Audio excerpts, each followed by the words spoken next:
Hey. Heat 4 of the 16th lining up: Kaiser Kakibara, Plushenko, Navrestad, Schmidt, Larson, Harmsen, Michael Bias, and Tian Isadora out of Great Britain. All in heat number 4 of the 16th.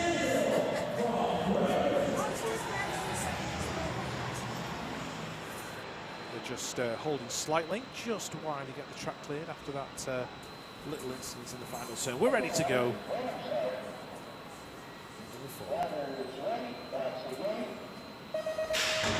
So the horsepower's on the inside with the two riders from Australia and Norway. Navrestad, just got a little nudge there as they went into the turn. So Kakibara leading it out to the minute. Navrestad's right there. He's got a rider next to him from the Netherlands. I think that is Harmsen. So Harmsen's looking good. Michael Bias has worked his way in. He's in there in 3 in the minute. Where is the Russian rider? Plushenko in there in 5. Gonna have to try and dive underneath Navrestad. Don't think he made it happen. Kaiser Kakibara, he's going to take it. Sorry, Kaiser Kakibara's going to take it. I do apologise. Michael Bias of New Zealand, he's had a great day so far. In there in 2, Tori Navrestad in 3, Harmsen in 4, and Plushenko in 5. Disappointing for Isidore, Larson, and Schmidt. Great ride for Kakibara, Bias, Navrestad, and Harmsen. Harmsen, though, I'm sure he wanted more than a 4th place qualifying position. He's happy to move on, but he knows that will definitely affect his lane choice going into the next round. As we look up to the gate, that's your world champion, current world champion, Sylvain Andre in 1. Next to him, Marquardt, Shippers, Malyshenkov, Fantoni, Calixto, Villegas, and Rago Richard. Full gates, 8 men on the gate, only 4 to go through. The racing is getting more intense and tighter as we are official. About to start.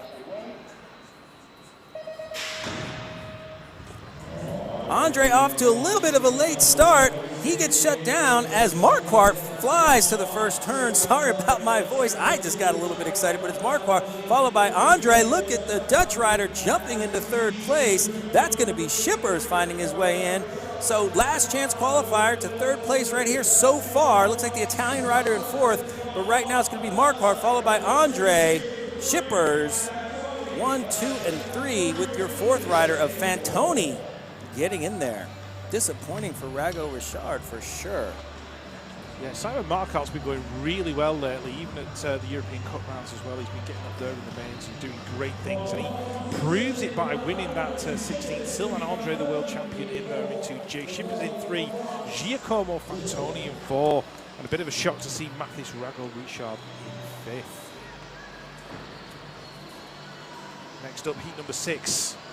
Got Joris Dode in this one, Thomas Juve, Kyle Evans, Cole Tizar, James Palmer, Ponomarev even of Russia, Babris of Latvia, and Ross Cullen on the outside, doing it for Great Britain. He's really going to have to put the effort in this one if he wants to get through. Kyle Evans looking nice and confident and cool in the middle, and Joris Dode, the picture of coolness on the inside. Poised, as always, right? For sure.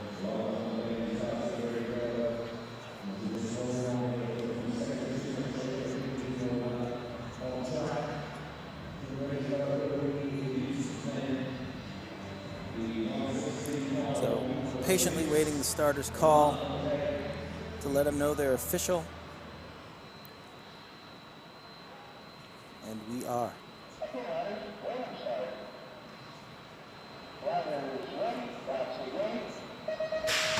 Right, heat number 6 of the 16th is go. Can Great Britain get another rider through with Kyle Evans? But look at Joris Dode streaking into that first turn first. Oh, one rider's gone down. It's the Russian. He's out of it. Evans is sat there in 2. That looks like Cole Tizar in 3. Who's going to get the 4? Looks like Palmer working his way in at the moment. That'll be James Palmer out of Canada, just having a battle. Here comes Ross Cullen on the inside trying to work his way in. So Joris Dode, Kyle Evans 1 and 2. Cole Tizar maybe got a little bit out of control. He's just going to hold on to it. Who's going to get that 4th spot? Thomas Juve. Palmer ended up in 5th, Cullen in 6th. So Juve coming through out of nowhere doing it for France. And James Palmer must be mighty disappointed. Difficult for Palmer to take. He has been going fast as of late. Rock and roll Cole Tizar almost rock and rolled himself off the last straightaway. I was thinking to myself when he was going on the 3rd straightaway how poised and how collected he looked. I think the new diet regime he's on is giving him too much energy. He can't, but he's going to have to hold on for it. But good ride by Tizar. Great ride by Daudet Evans, of course. And there's your official Daudet Evans, Tizar, and Juve. They will go through to the next round. Palmer, Cullen, Babris, and Panamarev, unfortunately, are done.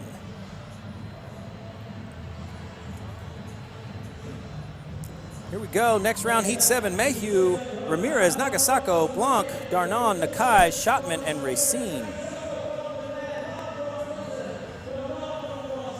Ramirez, the magician, kind of quiet lately, but I think he's going to try to make some noise during this round. Always good to turn it up. Roman Mayhew in lane 1. Again, the French riders, always strong and known for their impressive skills around the track.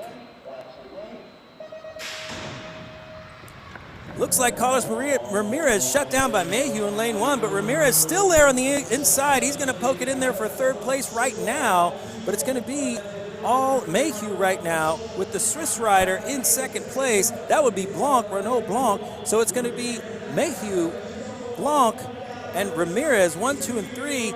Is that Nagasako in fourth? Let's check on that, but let's see. All the French rider lunging to the finish. That's going to be Mayhew, Ramirez, Blanc, and Nagasako getting through for Masahiro Senpai and Japan. Yeah, definitely got some exciting finishes coming up later on. If you remember the one at Santiago del Estero at the back end of last year, when 7 riders crossed the line within 0.6 of a second of one another. I can see elements of that coming in later on for sure. So it's going to be exciting as we move into those later rounds.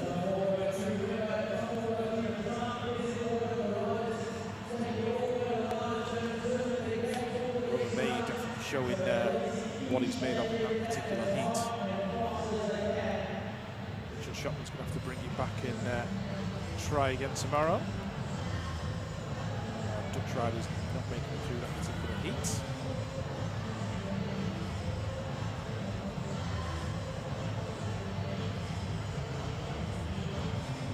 Nagasako puts it very, very fine. Didn't quite put it fine.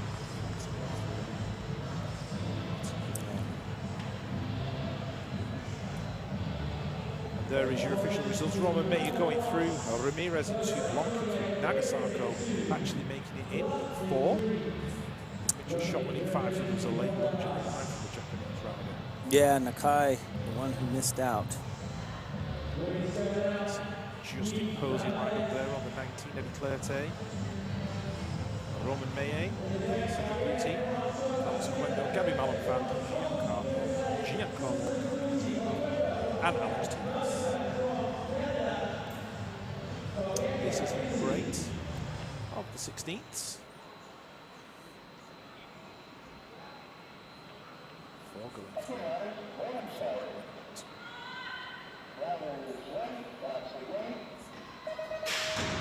Mayer twitched just ever so slightly as the gate dropped, and it's pushed him back a little bit. He's getting squeezed on the inside. Looks like Carlos Quendo's going to get that whole shot. Where is Justin Posey? He's in there in 3 at the moment, battling away with Roman Mayer. He's back there in 4. Here comes Eddie Clerté. Alex Tugas in there in 2. So Colombia, Canada going 1 and 2. Here comes Cedric Booty. Justin Posey's looking good in that 3rd spot at the moment. He's got Eddie Clerté right on his tail. Posey in 3, but the Colombian's going to get it. Quendo, Tugas, Posey, Clerté, Cedric Booty, and Roman Mayer. That twitch on the gate definitely cost him. He got boxed as they went into that first turn. Yeah, and that when someone twitches, it also messes up the people next to you either, because Posey was actually a little bit late out of the gate. But definitely, again, Oquendo just showing the skill and that veteran status he has. So Oquendo, Tugas, Posey, Clerté, Tugas, quite impressive so far, both in practice and in today's racing. So looking forward to seeing how far he goes.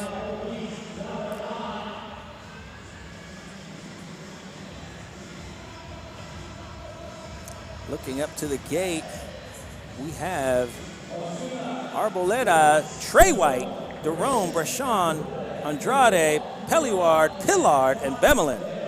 This'll be fun. Full gate.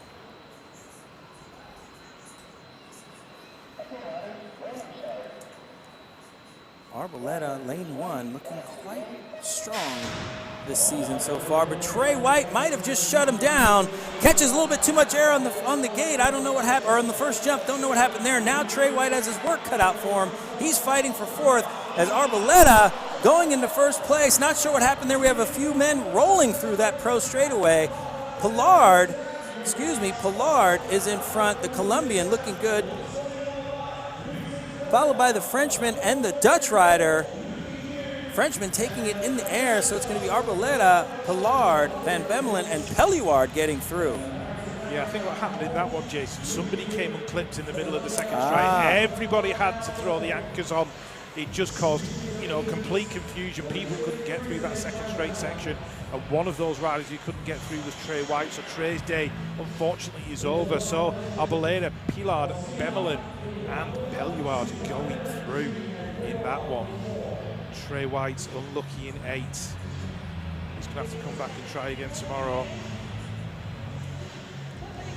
10 lines up on the gate. Twan van Gent from the Netherlands, Ruben Gommers from Belgium, Chappelle from France, Corbin Girard, Gil Brunner, Big Dave Vanderberg, Quillen Isidore, and Philipp Schau of Germany.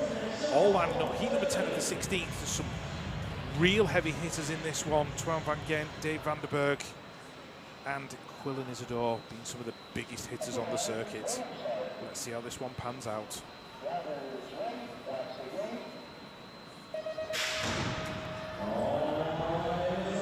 Well, Van Gent looking like he got a good start, and he did, holding it into the turn. Girard's right there with him. Where is Dave Vanderberg getting pushed up towards the outside? We're looking for Quillen Isidore. Can't quite see him in the top 4 at the moment. Girard, Van Gent, 1 and 2. Chappelle in 3. Brunner in 4. That looks like Dave Vanderberg in 5. And Dave's really going to have to put the power down if he wants to work his way in. Last straight action still there in 5. Girard's holding on to it. Girard, Van Gent bringing it to the stripe. Who's going to get that final 4th spot? Dave Vanderberg. Nicking it at the line from Gil Brunner. Good ride, Dave Vanderberg. He left it right to the end. Sometimes it goes that way. I'm sure he will be breathing easy after that lap.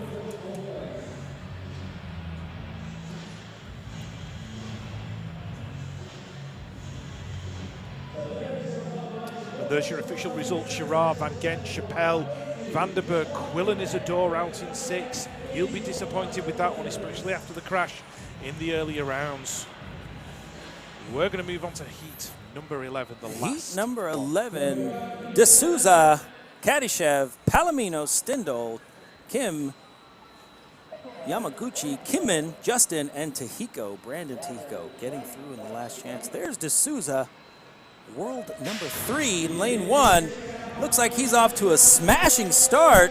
Pedaling before he even reaches the ground. He's going to take a commanding lead in the first corner. Coming out in first, looks like he loses some ground. I think that is Topinka. I don't know, have to check. That might be Palomino's Rodriguez from Chile. So it's going to be D'Souza handling business in and out of the last corner as he is just taking the Speedco all the way to the finish line. It's going to be D'Souza, Palominos, Kadyshev, and Yamaguchi, Brazil, Chile, Russia, and Japan, respectively.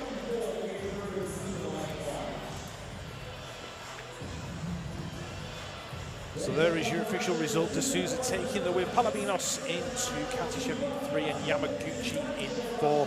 Justin Kimmin going out in 6. He'll be disappointed with that one. So that was the last of the 16 finals for the elite men. We're going to move on to the women very, very shortly. What a run from them. So, looks like we are done with the 16 finals for men. Next time we see them, it'll be the 8th finals, and as you know, quarterfinals will be after that. 4th or better will keep you in the hunt. 5th or worse will send you home, or send you packing, as we like to say. You don't have to go home, but you can't stay here if you get 5th or worse.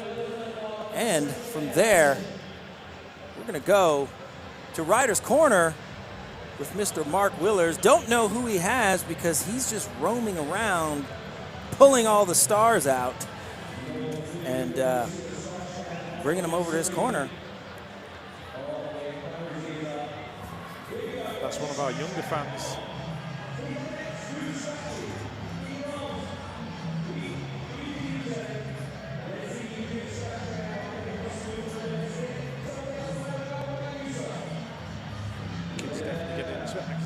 James Reed there, sat in the front row of the stands.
So Mark is apparently running after somebody who's trying to cool down. As you can see that helmet there, what they're doing, a lot of the riders are spraying their own helmets with this really cool stencil in the back, and then they're signing them. And I think they're, I'm not sure if it's a charity thing or what, but a lot of the fans are walking around with them. So soon as we get word that Mr. Willers has chased someone down, then we'll give you a mark for the Riders' Corner.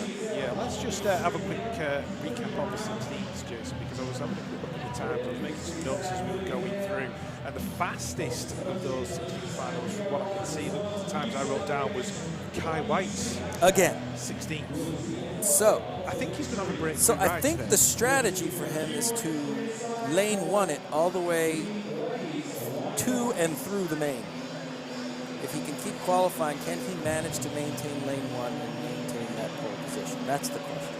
Is that the strategy? I think it is. I mean, if you look at some of the other times as well, he was a good half-second faster. He was forward contained Kaiser Kibara and Tori Navastad, and also the one that was run by, on the one that contained his brother Trey. So, you know, Kaiser definitely needs those extra sort of fractions of a second as he's going around. And on a track like this, half a second can equate to, you know, quite a bit of distance.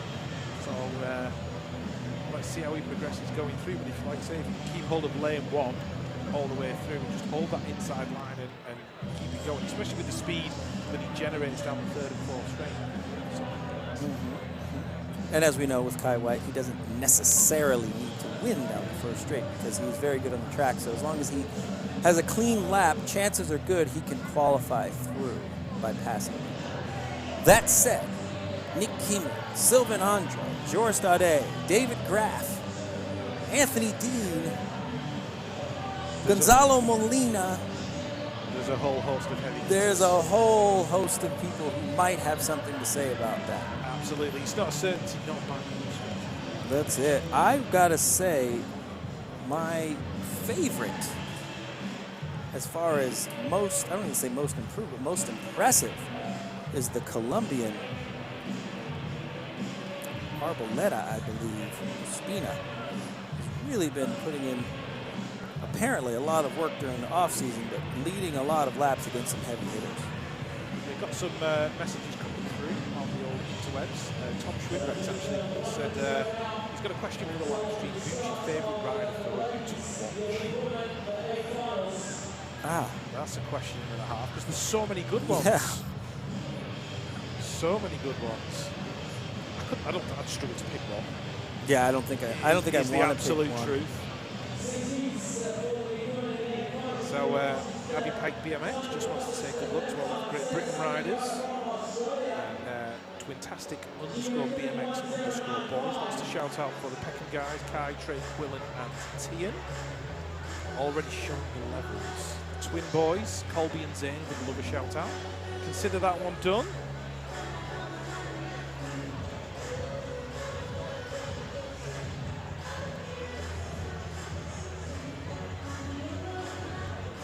DJ Carlos 88 watching over in the Irish map. That little rock in the middle of the Irish Sea.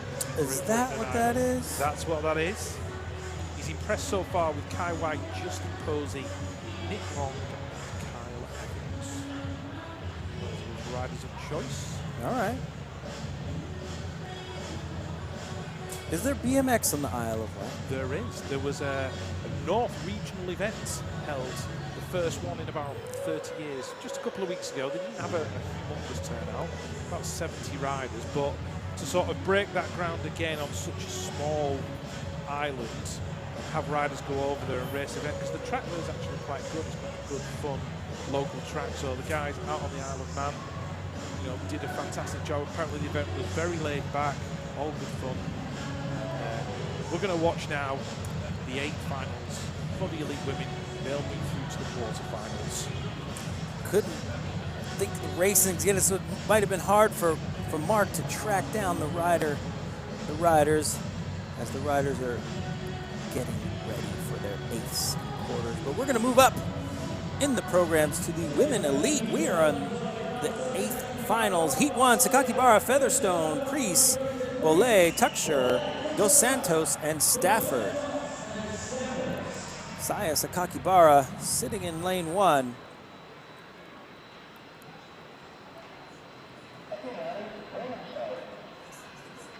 We are ready to go. Saya Sakakibara looks like she's off to a great start as she goes straight to the front before they even get to the first corner. Sakakibara followed by Bollet, I believe. We'll see, but Sakakibara running away with it as she's going to air into the second quarter, followed by Columbia. So it is Bollet and Dos Santos. So Sakakibara, Bollet, and Dos Santos, 1, 2, and 3. Fourth might be up for grabs. Sakakibara going for the best time she can get, wanting to ensure she has lane choice as things get tighter, but it's going to be Sakakibara, Bollet, Dos Santos, and Featherstone from Great Britain. How do you feel about that, Rich? Yeah, Ellie Featherstone's going to be absolutely delighted with that ride. Aboard that rose gold coloured bike. Definitely stands out there on the track, and there is your official result. Saya Sakakibara taking the win. Gabriela Bolle-Carrillo into Julia Alves de Santos in 3. Ellie Featherstone, a great ride in there in 4. Don't forget, these are the 8 finals for the elite women. Heat 2 lining up there on the gate. You can see Elise Willoughby on the inside. Merle Van Bentham podiumed here in 2013. Danny George, Meryl Smulders, Manon Veenstra, Nadine Eberhard, and Andrea Escobar. The lady who has a fantastic background at BMX track. We hear. Cool.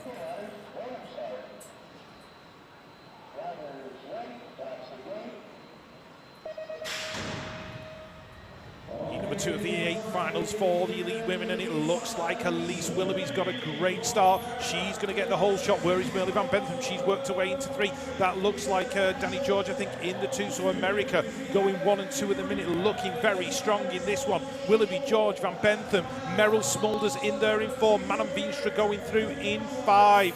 So will Meryl make it in? Elise Willoughby, she's got this one. She's looking good and in control down the straight, taking it across the line. Danny George with a good second place. Van Bentham in 3, Meryl Smulders in 4, and Manon Veenstra in 5. Business as usual for Team USA, Jason. Business as usual. Looks like Danny George found her feet just in time. So your official is Willoughby, George, Van Bentham, Smulders, Veenstra, Escobar, and Eberhard are left wanting. It's kind of a British term, no? Yeah, I'll call that a British term. Okay. We don't say that too often. Next up, Heat 3, Laura Smulders, Natalia Afremova, Bertankova, Sarah Walker, Priscilla Stivo, and Vanessa Boldinska. Top 4 to make it through. Your world champion is sitting in lane 1, looking to stomp this one out and get through the next round.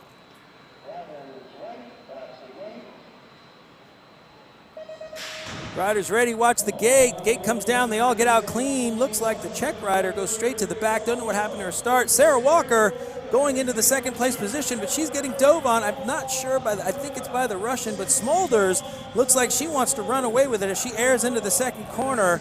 Smulders, Afremova, there we go. Afremova and Walker. Looks like the Brazilian rider going into the 4th place position. Smulders in and out of the first corner, followed by Afremova and Walker, and Stivo, I believe, holding on for 4th. Yes, that's Stivo. So Smulders, Afremova, Walker, and Stivo. Boldinska, unfortunately, not making it through. Great lap there from Laura Smulders. We talk about consistency. It shows no sign of abating. She's going to be the top rider in that one. Natalia Rafimova into Sarah Walker, Priscilla Stivo-Cannavale going through.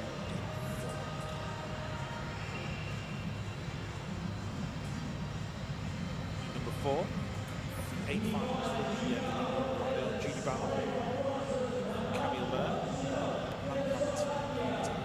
Jessie Smith, and Rebecca Petch. Manon, the French national champion, and Benita, the national champion of Latvia. 2 national champions lining up.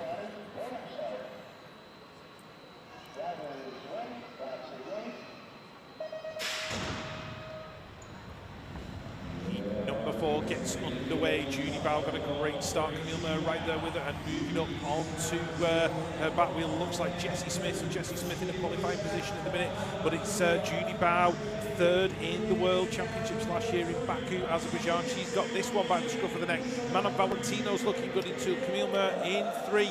And the rider in 4 is Jessie Smith. So Jessie Smith of New Zealand just hanging on, but it's the Dutch rider bringing it down to the line. Judy Bauer, she's going to get it. Manon Valentino's going to get 2.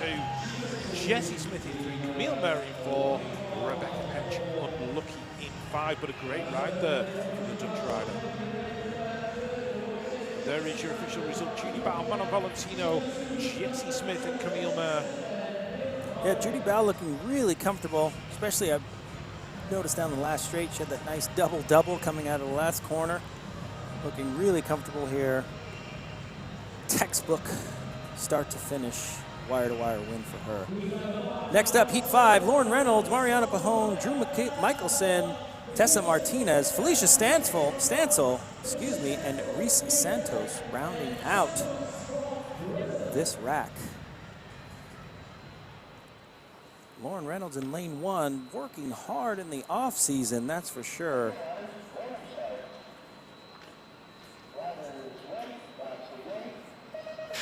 So Mariana Pahone in lane 2, let's see what happens. She's next to Reynolds. Reynolds was off to a pretty good start. Strong first straightaway by her.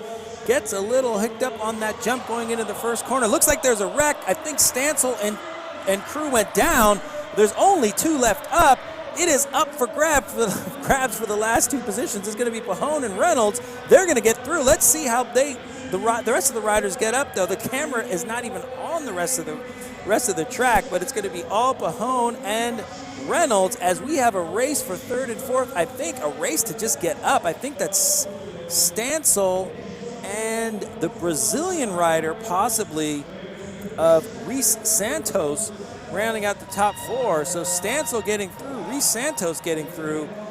It's going to be terrible for their lane choice in the next round, but at least they get to make it. But wow, look at that crash, just like dominoes. Knocked one over and they all went down. Catching, actually, Stancil by surprise. I think they just, that wreck got her back tire. Yeah, I think Felicia was just shaking her head slightly as she came down one of the straights. I hope she's not taking the bangs in her head. Let's hope she's all right in future rounds. But certainly the domino effect totally on there. So Mariana Pahone taking the win. Laura Reynolds in 2. Felicia in 3. A good sort of 11 to 12 seconds behind. And Paolo Reese Santos, she came through in 4, picking herself up off the floor. Heat 6. Lining up there, Simone Christiansen from Denmark, Bethany Schriever, Dominika Azuro, Zoe Clayson, Seiha Takayama, and Ruby Huisman from the Netherlands. All these girls definitely capable of making a main event. So this will definitely be an interesting 8th final for the elite women.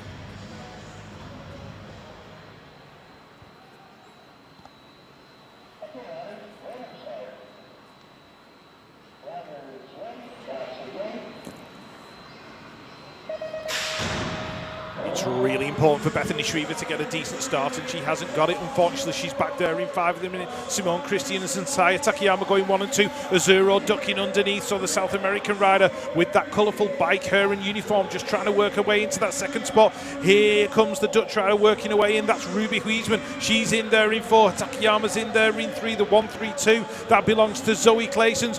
Bethany Schriever's making a late charge. I think she's going to run out of time. Christiansen and Takayama, they're going to go 1 and 2. Who's going to get the 3? Azuero's going to get the 3. Ruby Huisman in 4, Bethany Shriever out in 6. We were talking about the importance of getting a good start, and it didn't work out for her on that occasion. So there's your official. Christiansen, Takayama, Zuro, Huisman all going through. They're into the quarterfinals. Bethany Shriever's going to have to come back and try again tomorrow. Definitely a disappointment for Shriever. Would have liked to seen her move on and hear the crowd yell for her. So that was the 8th finals for women. The next time we see the women, it will be the quarterfinals. 4th or better will get them to the semifinals, and we are whittling down. That is for sure. That is for sure, whittling down. So there is the women's finals. Let's see if Mark Willers found somebody to talk to down there. Maybe one of the qualifiers, maybe one of the non-qualifiers. Yeah, we'll soon see. As you look at the beautiful facility here in Manchester.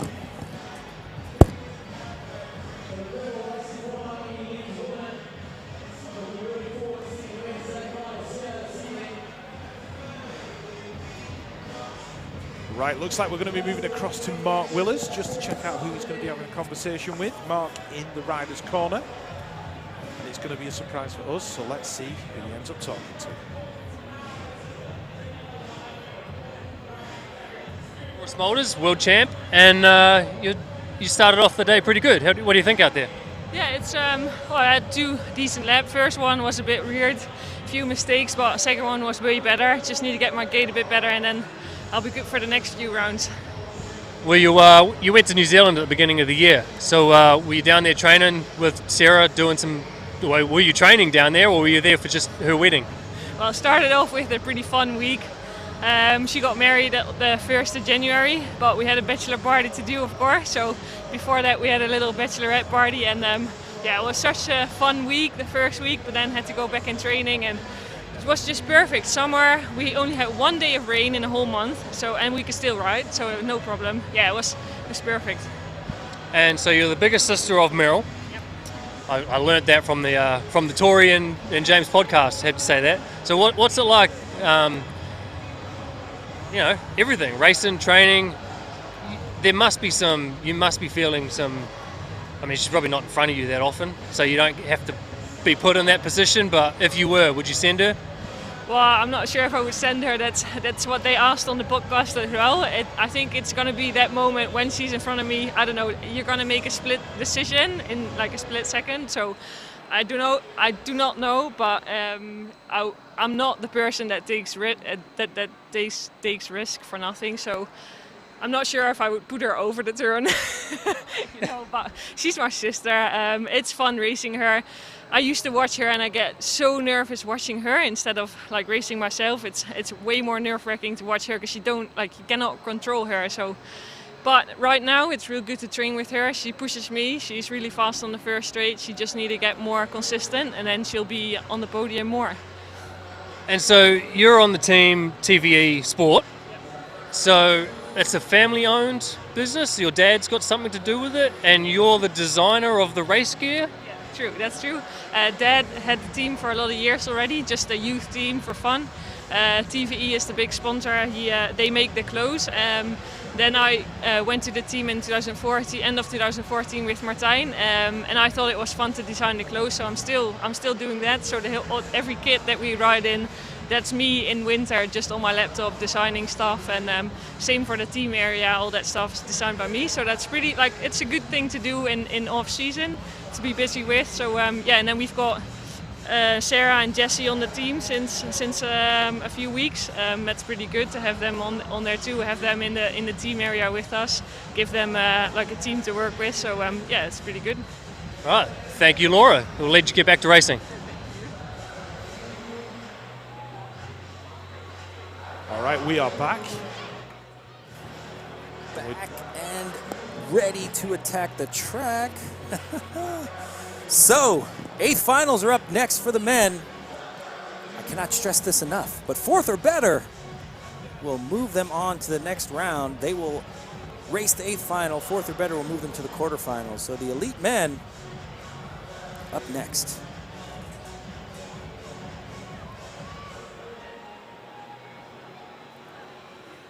They almost feel like mini finals from here on out, Jason. Definitely, as we whittle down, there goes a great shot of Schriever in one of the earlier qualifying rounds today before that disappointing 8th final she just had. So knowing what she's capable of and it not happening must be difficult for her. Do you think in a situation like that, Jason, a rider is held back by the weight of expectation? Well, candidly, Rich, I think with Bethany, as good as she is, it's not a question of can she. From what I've noticed over the past few months, possibly even a couple of years of watching her, so there's a bit of inconsistency there, and I don't quite know what that's about or what's driving that, but hopefully she gets it figured out. And there's Felicia Stancil, one of her better rounds before that unfortunate crash. She did make it through, though. You see the going down the hill. As you notice, they kind of, when they hit the bottom of the hill, there's kind of a little pump that they use. So they use every bit of this track, the riders, to get speed. So they are pushing constantly. Just because they're not pedaling doesn't mean the legs and arms are not working. So all these riders are trained to use every bit of physics that they possibly can to carry and gain speed in every place of the track. Not that you need a physics degree per se to race BMX. It might come in handy. It could. It could.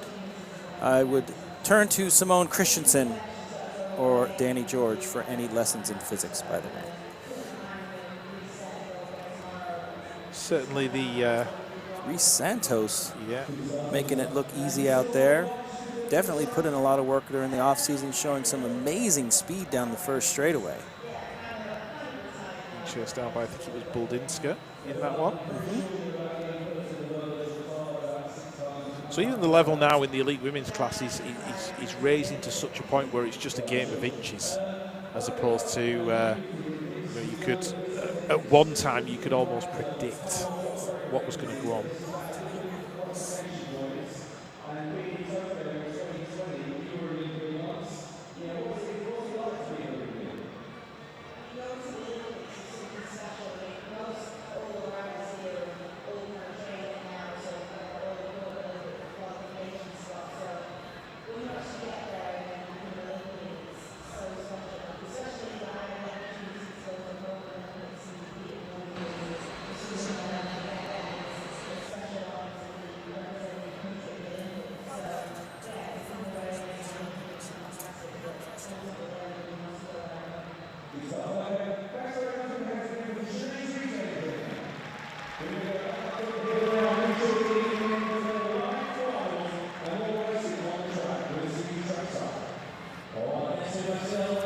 All right, Heat 1.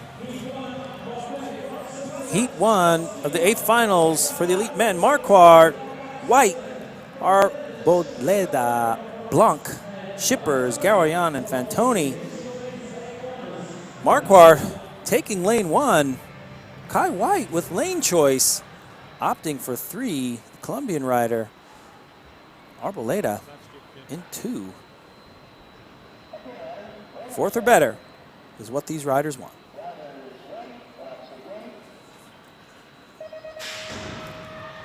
Looks like Arboleda wheelies out of the gate. Kai White with a great start, taking it to Marquardt. That's something we haven't seen too often, is Kai White commanding the lead down the first straight. So he's found his energy and his power source, it seems. So it's going to be White, Marquardt, Blanc, Shippers. The crowd is going wild, that's for sure. Kai White throwing some style, tripling into that last corner, looking to maintain and tripling out with a little bit of style as well. So it's going to be White, Marquardt, Blanc, Shippers. Great ride by the Swiss riders as well. Well, everything going to plan for the Great Britain rider at the moment. Simon Marquardt definitely in there as well. Nice to see Reynolds Blanc in the mix in Heat 1 of the 8 finals for our elite riders.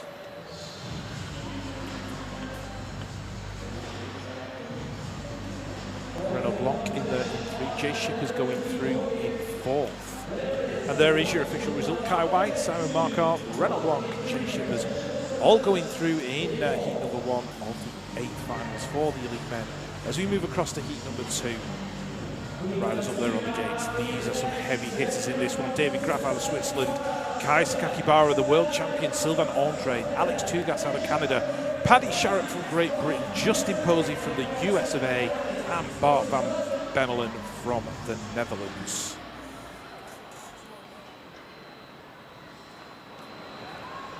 David Graf, the national champion of Switzerland, in lane number 1.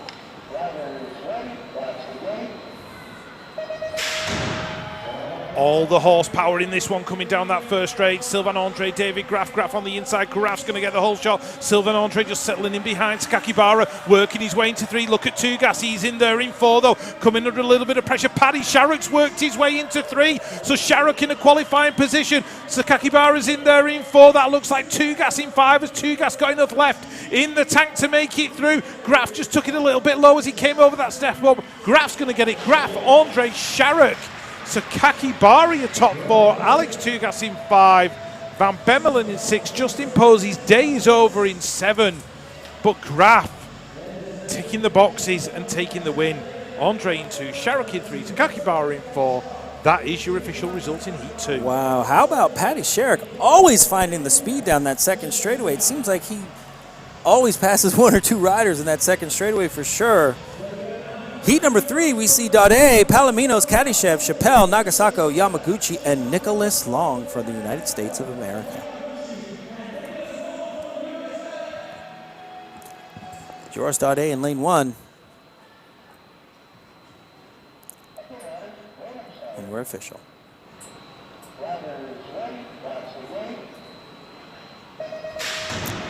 May not look like it, but Joris Daudet has a lot of power behind him. Nick Long coming from the outside. There's a crash in the first corner, giving space to the rest of the people on the track. Nick Long almost bobbling on that step down. He's going to get past, it looks like, by Nagasako. So it's going to be Daudet, Long, Nagasako, Yamaguchi in 4th, Long in 3rd. But Daudet running away with it quite easily, quite handily, as he's going to take it to the finish line in 1st. Daudet, Nagasako, Long, and Yamaguchi, 1, 2, 3, and 4. Yeah, Alexander Kadyshev picking himself up there on the floor. Looks like riders going down fairly hard, including Palominos and the 690 Theo Chappelle. Let's hope Chappelle's okay. Time's definitely getting quicker.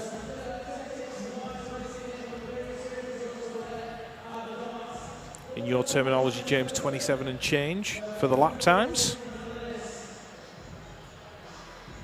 Our fallen riders, Palominos and Chappelle, getting looked after by our medical team. We've got the best possible medical care for the riders at the event. Definitely, there's medical staff at each location, but there's your official. Daudet, Nagasako, Long, and Yamaguchi. As I was saying, there's medical staff at each location, trained, certified, licensed, and the UCI flies in a medical director for all of these races as well, so that the same protocols are followed with these riders. I think it's important that the viewing public know this.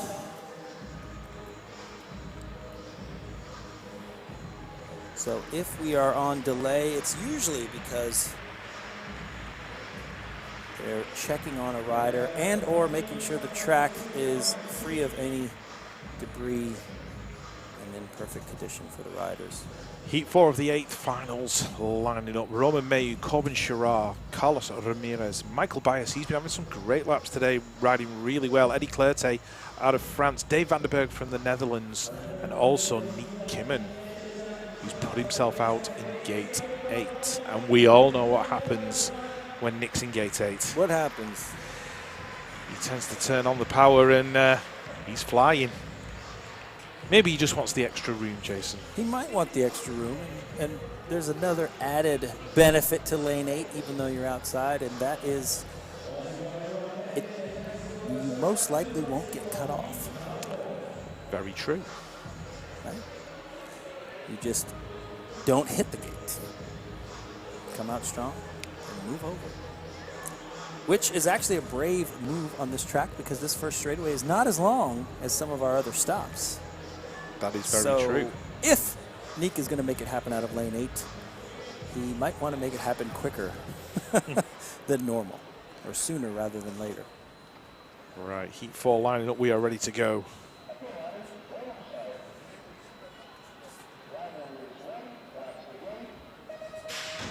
Heat 4 of the 8 finals. Corbin Sherrard got a great snap. Let's have a look where Nick Kimmon is as they go down towards the first turn. Sherrard's got the whole shot. Kimmon's in there in 2. Roman Mayer getting caught up in that one. He's back there in about 4 at the moment. Sherrard, Kimmon leading it out. Looks like Vanderberg in there in 3. Mayer's in there in 5. Ramirez going through as well. So the Colombian looking for a qualifying position. Here comes Michael Bias out of New Zealand. Last turn action. Everybody gets round. Sherrard, Kimmon to the line. Vanderberg in there in 3. Ramirez in 4. Michael Bias unlucky to be out in 5. Roman Mayer in 6. And Clerté in 7.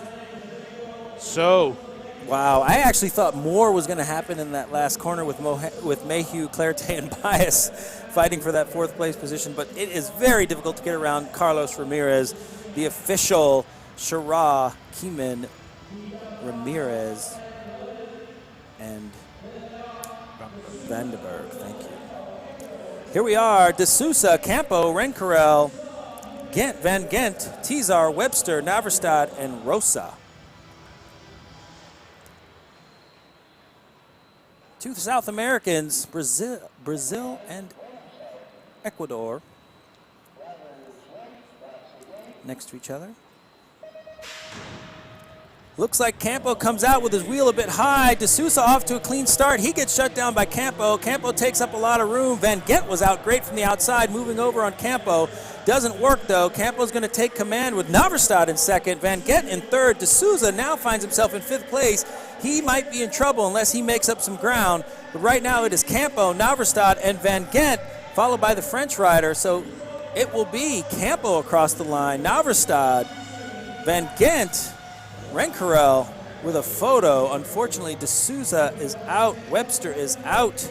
Rosa is out. And Tizar is out as well. well, the horsepower's certainly coming to the forefront now, Jason. Those fast riders definitely making themselves known. Of horsepower and, more importantly, composure. Very important as well.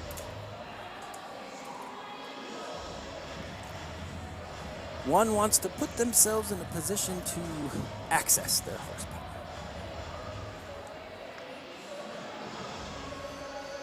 Heat 6 coming up, which will be the last of the 8 finals. Official, Campo, Naverstad, Rencarel, and Van Gent.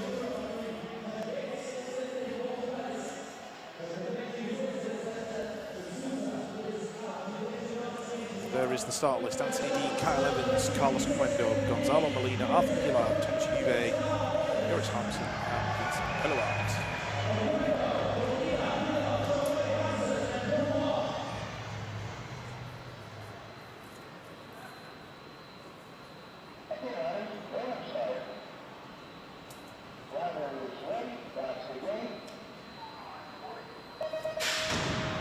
Heat 6 is underway. Let's have a look who's going to get down towards that first turn first. Anthony Dean on the inside. Where is Kyle Evans? He's been squeezed out of it. He's back there in about 4 at the moment. Got a bit of work to do if he wants to make his way in. Anthony Dean looking good, leading it out. The Dutch rider in there as well. That's Joris Harmsen. Harmsen's in 2, Molina's in 3, Evans is in 4, and he's being tracked down by Carlos Cuendo, and that's not somebody you want behind you in the final straight. Cuendo's making his move. Evans is hanging on to it. Dean's going to get it. Dean, Harmsen, Molina, Evans going through in 4. Talk about a powerhouse lap. Every one of those guys in the top 4 is known for getting to the first turn strongly, and all 4 of those guys made it. Wow.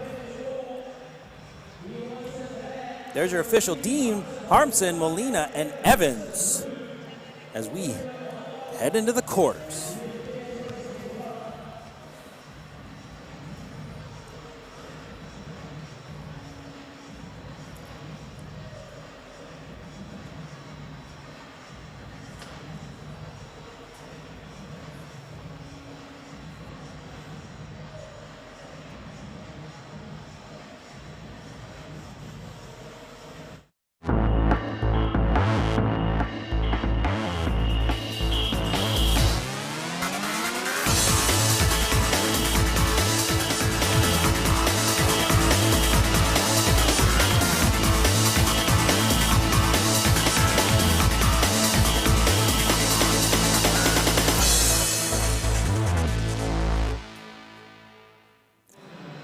Welcome to the UCI BMX Supercross World Cup here in Manchester, Great Britain. I'm Jason Richardson, sitting here with Richard Eames, and we are super excited to bring you the quarterfinals as we start on this great day of racing. The weather inside this wonderful arena is perfect. There is no wind and is an 18 degrees centigrade. almost perfect conditions for racing in the UK, Jason.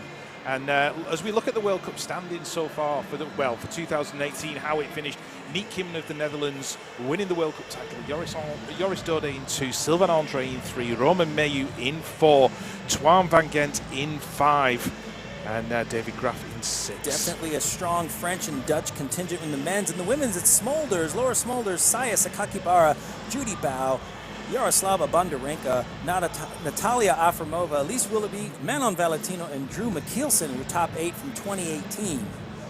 So, strong riders, and we want to give you a tour of the track. So we have an onboard camera by the Brazilian Renato Rezende, as we're going to show you what it's like to go down this 8-meter hill over the first double. That's about 40 feet long, into a step up, step down around a 180 first corner. And then you're going to see, Rich, it drops down just a bit. You hit a big double jump and another big double jump into the second corner. I'll let you ride us around the rest of the track. Yeah, moving into the third straight gets a lot more technical. You've got a selection of jumps that are quite close together. This one's known as a rhythm section. That takes you into the final turn. There's a sharp step up, a small double, and then the guys can go on and off, takes you across the line.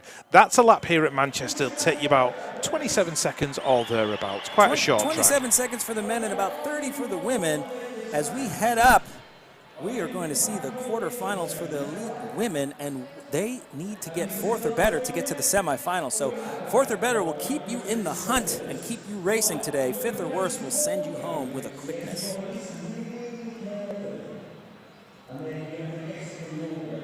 Top 4, super important. If you haven't been lucky enough to watch a BMX race before, we're in the knockout stages now. There's 8 riders on the gate, 4 riders go through, 4 riders go out. We're just going to show you around the lovely, beautiful northern city of Manchester. And if you don't mind, Rich, since you are from Great Britain, how about you tell everybody all of the sights in this beautiful city? Yeah, well, Manchester, it's a thriving commercial arena now. We've got the mixture of old and new. We've got the great shopping here. If you're looking to come and spend a weekend, you can go to places like the National Football Museum, the Print Works. You can walk around the shops. You can look at the architecture and see what's going on. We've got a great selection of coffee shops here in Manchester. We've got the church in St Anne's Square, and we promise that we will try our best to give you better weather than you're looking at right now. It does rain every now and again in Manchester, No way. but the sun also shines. Well, above those clouds, the sun is shining, but it doesn't matter because the racing action is shining at the National Cycling Centre here in Manchester, Great Britain. British cycling, home of British cycling, and the BMX track is straight ahead, just right there. Look how beautiful this arena looks here at the UCI BMX Supercross World Cup in Manchester, Great Britain.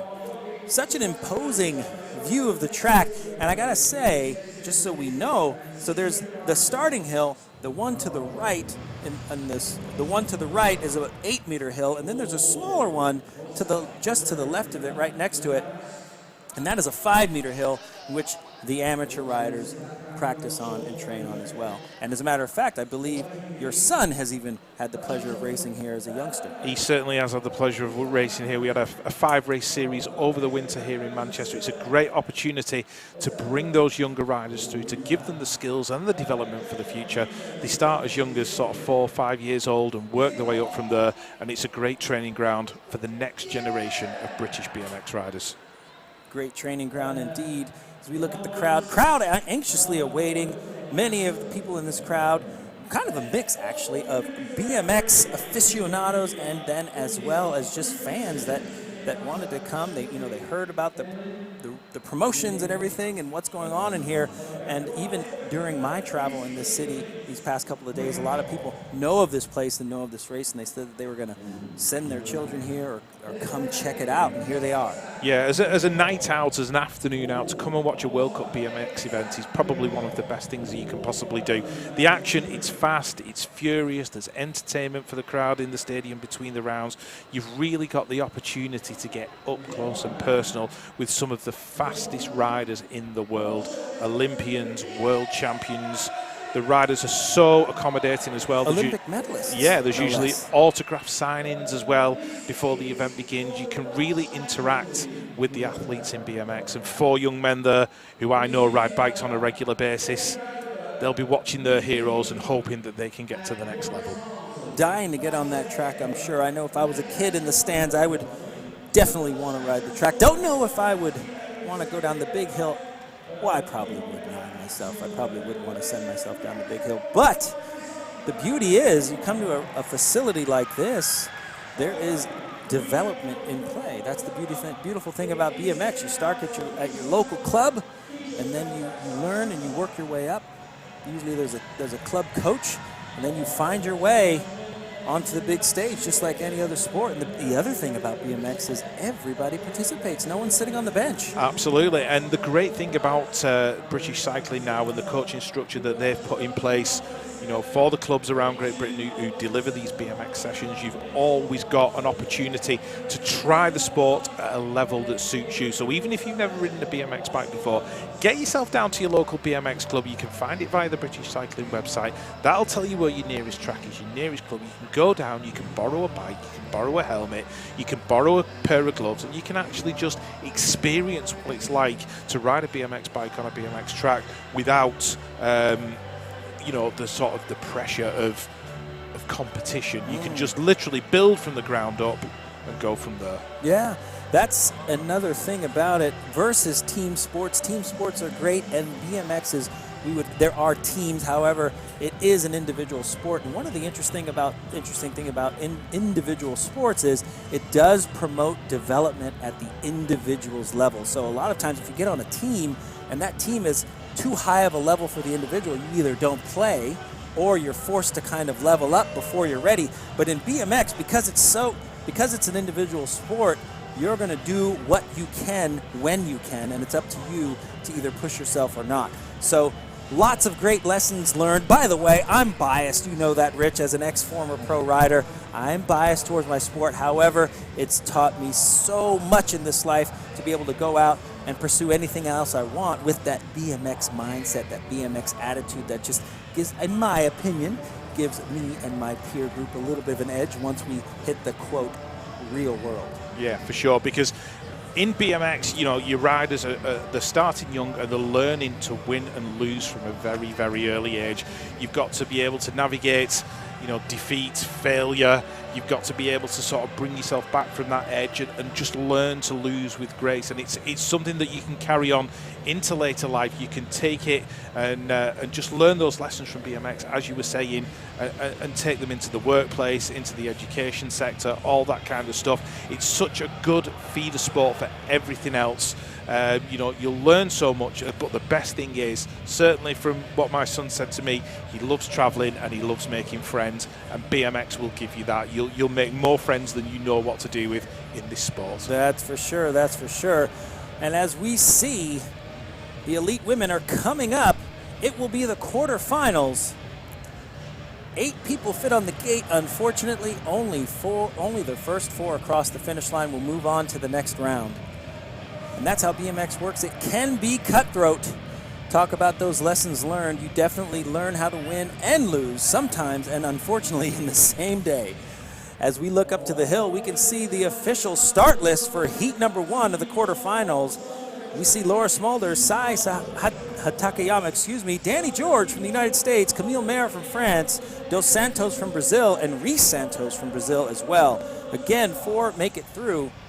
The riders pick their lanes based on how they qualify in their lap times from previous qualification rounds.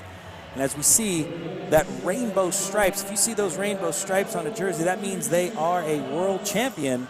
And we have a world champion sitting closest to the camera in lane 1. That will be Laura Smulders. She's not lost a lap all day. Waiting for the start to be official. As you can see, the starter just at the other end of the screen. His arm's going to go out, letting the riders know we are official.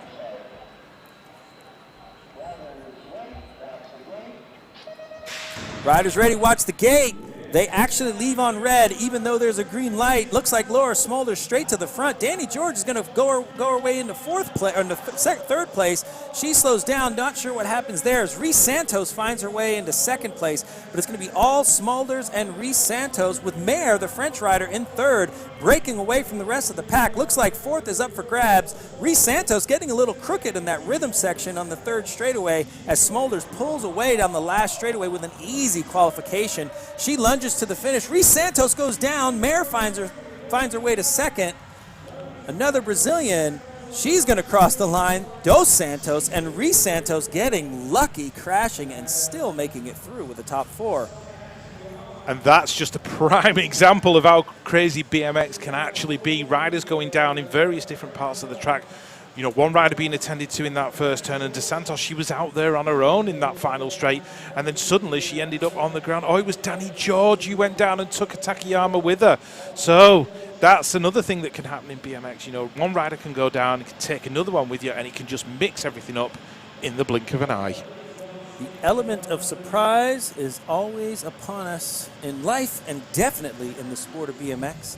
We're on hold just for a quick moment. That's your official. Laura Smulders, Camille Mayer, and Dos Santos, as well as Reese Santos. So the Brazilians making it through.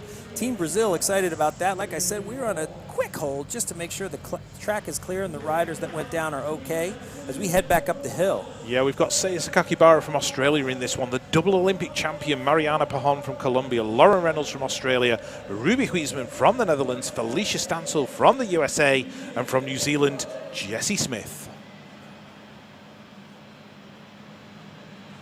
Mariana Pajon making a return to competitive BMX racing after a knee injury.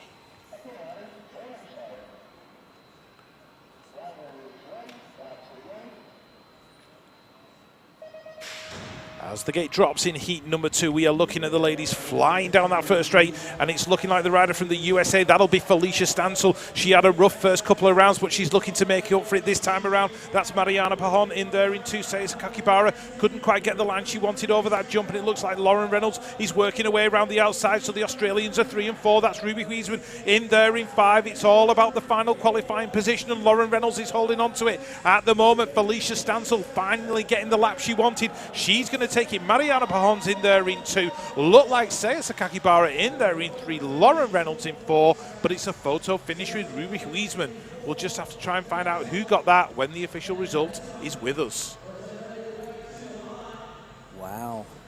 Mariana Pajon just getting through. Got a photo finish between Reynolds and Huisman. That's always nerve-wracking. There's your official. Stancil, Pajon, Sakakibara, Reynolds. So 2 Australians making it through.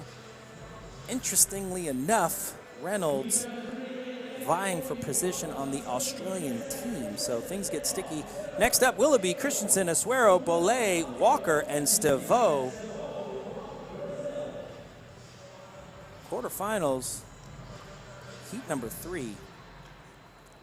With the United States of America rider, Elise Willoughby in lane 1.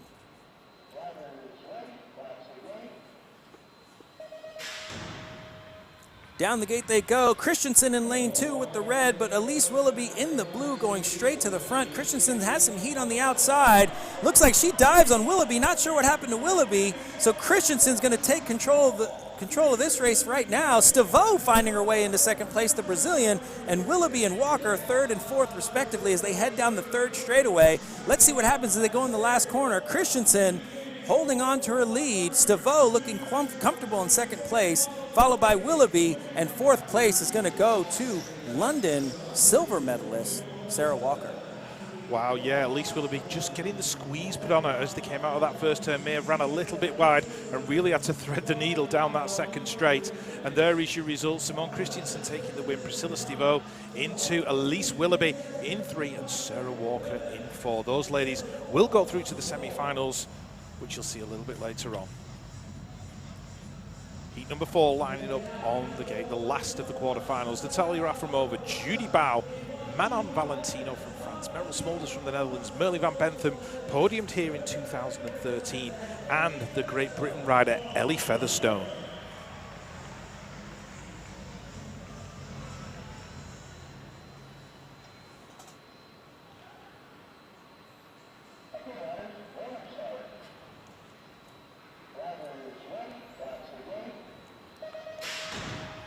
This is it, the last of the quarterfinals for the elite women. Ellie Featherstone on the outside, just making her appearance from junior. So she's going to have a tough battle on her hands here if she wants to make it into the semi-final. Looks like the Dutch are leading this one out. Smulders is in there in 2 at the moment. Manon Valentino in 3, but it's Judy Bow in the lead.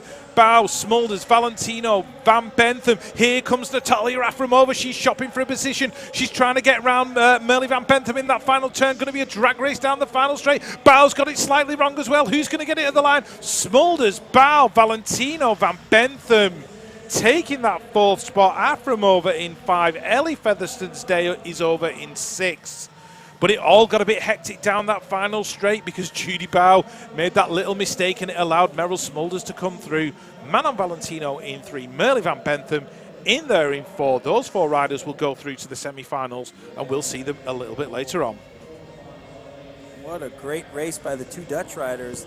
Not giving up until the end. Nobody, incidentally, you know, when you take 4 up, the next time we see the women will be the semi-finals, as we whittle down to the final 8, and as you know, 4 make it through. But as I was saying, nobody wants to be in 4th place in a quarterfinal or semifinal, because that means you're a target. You never know what that person in 5th or 6th place is doing. If they're planning to make a move, might want to trick you or surprise you.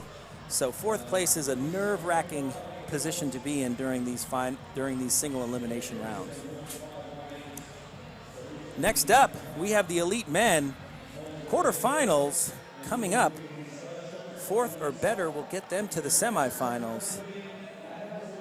And it is already, looking at some of the start lists, we get to cheat a little bit. We get to see who's coming up. However, we don't know what's going to happen before it happens, but just based on the riders that are left on all the start lists, these last groups of riders, as we whittle down to 8, we have the best and brightest for sure. Yeah, I mean, let's just take it back, Jason, to that last quarterfinal for the elite women. Judy Bow just making a little bit of a mistake down that final straight, and sometimes it can be a case where, you know, a rider will just misjudge something, they'll get it slightly wrong and it throws the rhythm off. But now as we get towards the end of the day and the riders are starting to get more tired, those mistakes are starting to come in with a little bit more regularity. Do you think that, you know, that contribution of fatigue and also technique, do you think it's going to just show, you know, later on as we get further through the rounds, and it could just cause some shocks and some upsets? Oh yes, as the day goes on, I mean, these efforts, granted, someone might say, oh, it's only 30 seconds or it's only 27 seconds, but these are all-out efforts, all-out sprints. And if you think about it, if you've done a plank, or if you've, you know, walked a mile or ran at, you know, down your city block, there's a lot that goes through your mind in that time, in that short little 30-second time. So these are all-out efforts. So a tired racer is going to make mistakes, and a more prepared, a more fit racer has the energy and stamina to capitalize on those mistakes. Our crowd just getting themselves back in position and getting ready to watch the quarterfinals for the elite men. Certainly the crowd getting their money's worth here today. Yeah, we can see a BMXer in the crowd right there. Yeah. Not the kid, but the knees behind him. Always wear your knee pad.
Kai White finds himself to be shopping already in the back, so all eyes in the crowd are going to be on Kai White as he has to get fourth or better to make it through. He's fighting it with Kai Sakakibara. Sakakibara got some business on him. That's Yamaguchi, but it's going to be Campo, Andre, and Sakakibara in third. Kai White finding himself in fifth place. Not sure he's going to get through, so it's going to be Campo, Andre, Sakakibara, and by the noise of the crowd, Kai White finding that extra speed and getting into that fourth place position. Whoa, he was in such difficulty as well as he came out of that second turn. He was back there in like 5 or 6, Kai White. He had it all to do, but as we know, he's got the skills when it comes to going through a rhythm section. There is your result. Campo, Andre, Sakakibara, Kai White making his skills count yet again, just stealing that fourth place from Nagasako from Japan. Wow. That's going to be good for the old confidence, that's for sure, knowing that he can come from behind and make it. And I got to tell you, the rest of the riders are probably going to be thinking about that too if they know he's behind him. Absolutely. Next up, we've got David Graf, Anthony Dean, Paddy Sharrock from Great Britain, Tori Navrestad, Jeremy Rencarel from France, and Nick Long from the USA.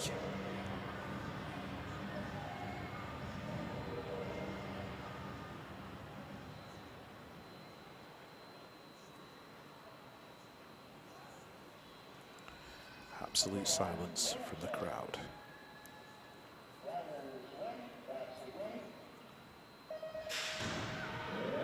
The guys are out and flying in heat number 2 of the quarterfinals. David Graf on the inside. Anthony Dean looking like he's been boxed ever so slightly. Paddy Sharrock's working his way in. He's in there in 4 at the moment. He's got Tori Navrestad right there on his back wheel. Nick Long's got it all to do. Sharrock's making moves. He's tried to work his way into 3. He's stolen it from Anthony Dean. So Dean back there in 4 and coming under pressure from Navrestad, the Norwegian rider. Sharrock in 3. Graf's going to get it. Graf, Rencarel, Sharrock, Dean all going through.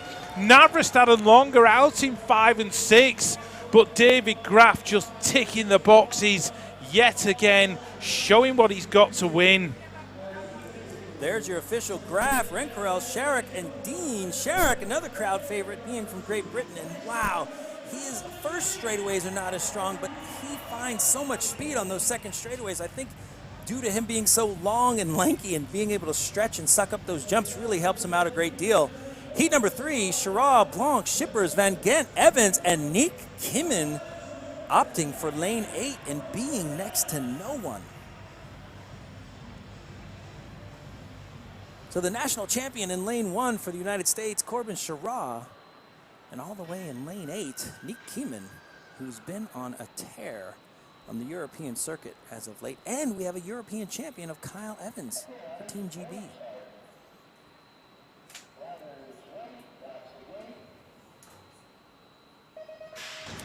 So excited, I could barely even talk about the race, let alone just sit and watch it. But it is Corbin Shira, Nick Kimmin coming out strong from lane 8, with Twan Van Gent settling into the 3rd place position, giving some pressure on Nick Kimmin in 2nd place, but Shira looking to walk away with it. Kyle Evans from Great Britain getting into that 4th place position. Crowd going wild. Swiss rider off the track. Evans still in 4th, maybe in 5th now, in trouble, but it's going to be Shira, followed by Kimmin in 2nd place, with Van Gent and a photo finish possibly for 4th. It might be Shippers, but I'm not sure. We have to go to the official, as Evans is hoping and praying that the photo goes his way. Wow, that was a fast lap. The official is going to be Shira, Kimmin, Van Gent, and Shippers. Unfortunately, Evans, such a disappointment for Great Britain and himself as he does not move on in the program. Yeah, I think he got caught up in that incident that involved Renaud Blanc, and it just caused him to lose a little bit of momentum, and you just can't afford to lose it at this level. Next up, Joris Dode, Simon Marquardt, Big Dave Vanderberg, Gonzalo Molina, Joris Harmsen, and Carlos Ramirez. This is the last of the quarterfinals for the elite men. 4 of these riders are going to transfer to the semis, and the other 2 are done and dusted for the day.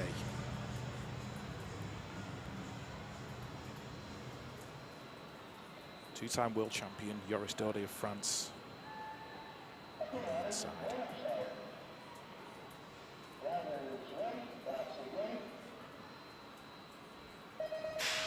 The last of the quarterfinals is go. Let's have a look. Looks like Molina's in the middle there and trying to work his way into the first turn, but Dode gets the whole shot. The Swiss rider's ducking underneath. That'll be Marquardt. The Colombian on the outside, Molina on the inside. The Dutch have got it all to do. Harmsen and Vandenberg, they're 5 and 6 at the minute. Joris Dode, though, leading it out. Molina's looking strong for the 2. Is there going to be some action in the final turn? Oh, Vandenberg ducks underneath. Harmsen's in there as well. Looks like Dode's going to get it. Dode, Molina, Marquardt, and one of the Dutch riders going through. Harmsen, I think it was, going through in that 4th spot. Dave Vandenberg with a late lunge for the line, but I don't think it was enough. We'll just have to wait for the official results. So close in these short laps here, less than 30 seconds. There's your results. Harmsen and Vandenberg battling, literally 15 1,000ths of a second between them. Dode, Molina, and Marquardt were your top 3. Harmsen took the 4th. Vandenberg, well, he's going to have to come back and try again. Wow, such great racing by the elite men, and that was only the quarterfinals. We are only down to 16, and you'll see them in the semifinals, but just so the viewers at home know, all the riders have a transponder on their bike on the right above their right above their axle, their front wheel.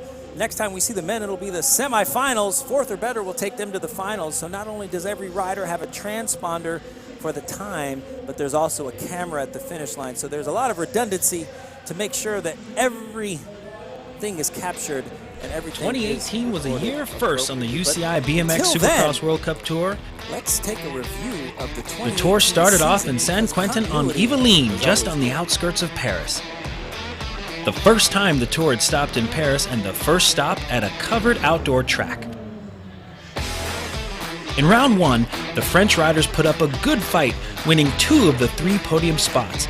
But it was the Dutch rider Nick Kiemen who crossed the line in first in the elite men's final. There's your official. Kiemen, Matthew, Dode, Van Gent, Dode. French rider Joris Dode was determined to take the top spot in round 2 after narrowly being beat out by Kiemen during the round 1. The French crowd are going absolutely nuts.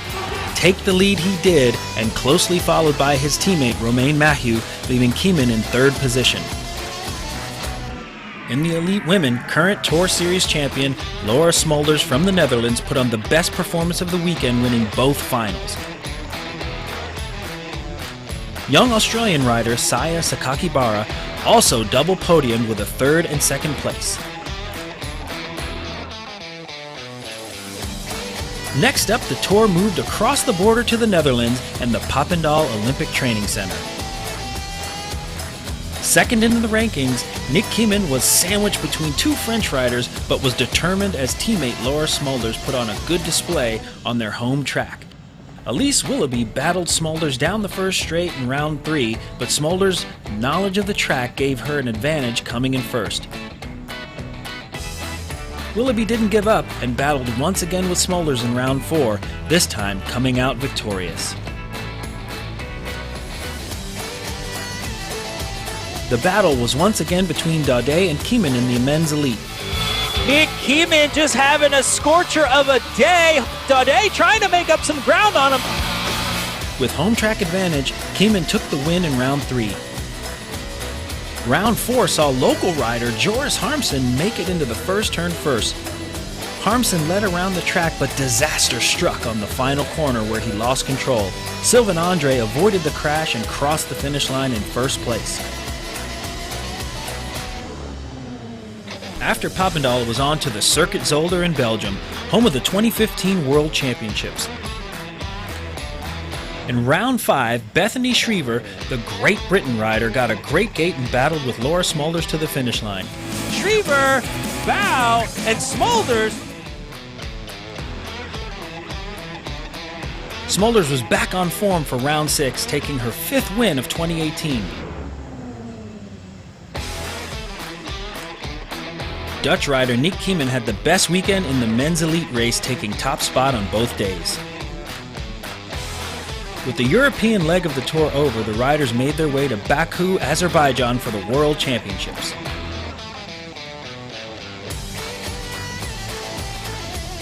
Laura Smulders continued her winning form, taking home the rainbow jersey in Elite Women. Laura Smulders is bringing it to the line. Laura Smulders is the world champion. In Elite Men, it was the French rider Sylvain Andre taking his first ever World Championships for 2018. Oh my gosh! Looks like Andre just beats out Daudet. The end of the World Championship sees the start of the 2020 Olympic qualification.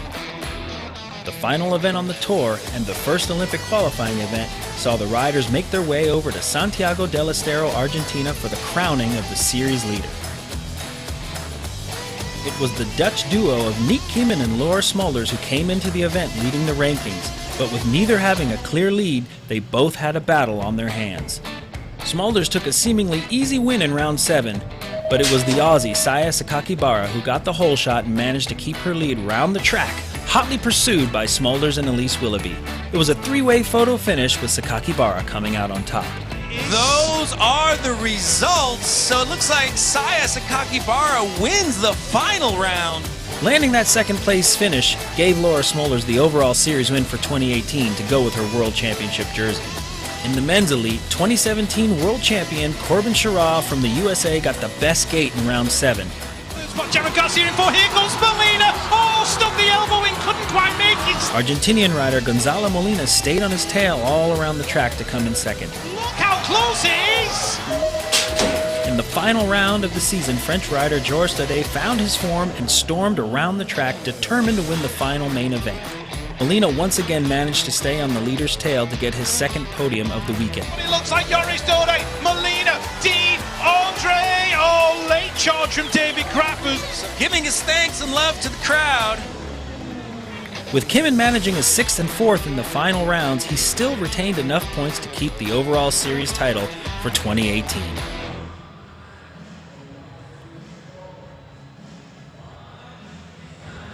So there you have the review of the 2018 UCI BMX Supercross World Cup season. And here we are at the beginning, just the beginning of the 2019 season in Manchester, Great Britain.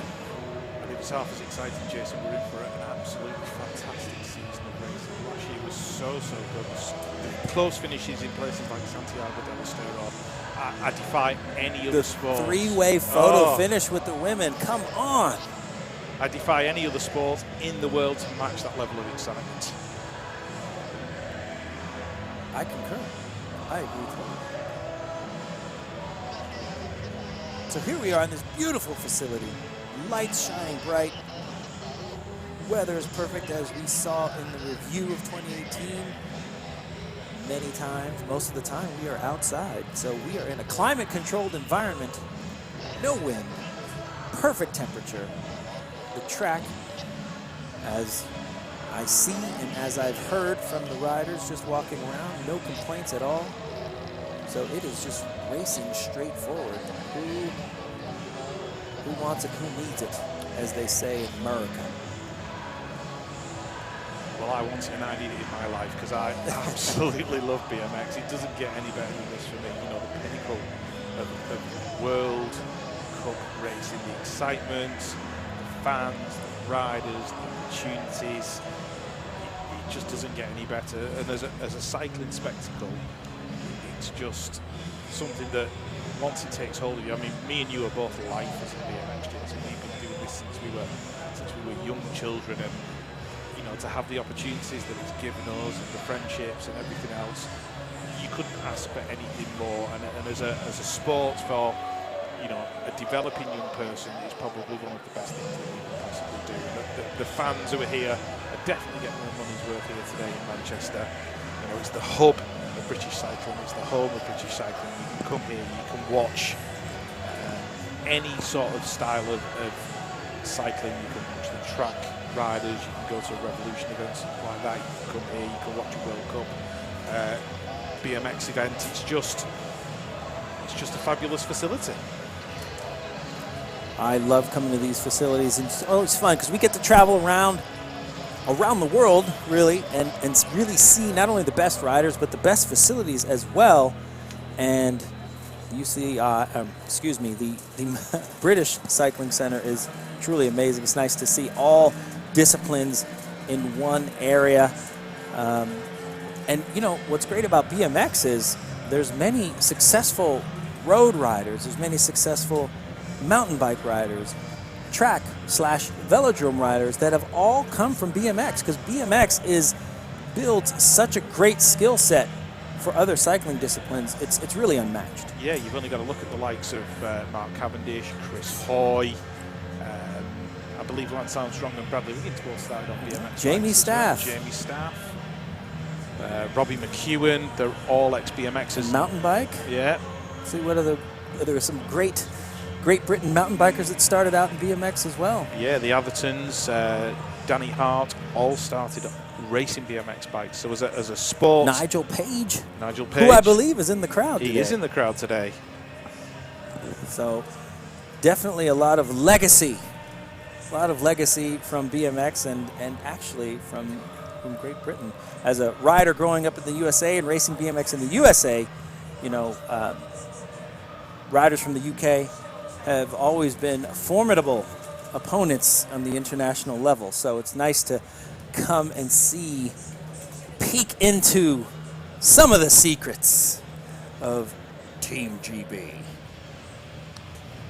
Well, if you're a northern rider, Jason, it's all about the pies. That's all I'm saying. Well, if that's a secret, then I must partake.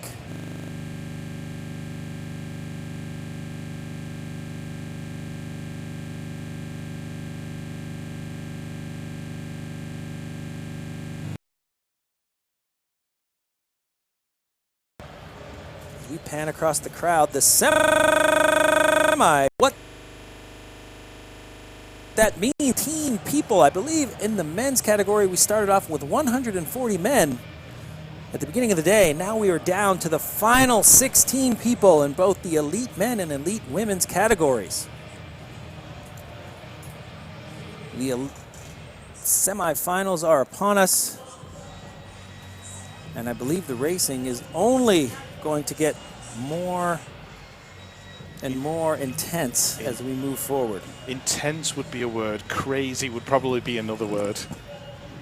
But I can't wait to see what the semi-finals will bring us. Rich, looking at this track, where do you think all of the action will take place? The passing, the crashing, all of it. Yeah, well, I think there's going to be, as we get to the semi-finals and the final, I think there's going to be some intensity. There's going to be some action in that first turn, especially with the men, because you can't go into that turn that fast with 8 riders without some kind of craziness. They all occurring. don't fit next side by side, do they? Yeah, it's more of like a funnel scenario, and some are going to go through and some are not going to come out the other side. As they say, spat out the back, huh? Yeah. So that will be good. And also the rhythm section on the final straight, because as we were saying before, you know, the legs are going to be tired. And as we see now, we're going into the semi-finals. And the next time you see the elite women after these 2 races, it will be the final.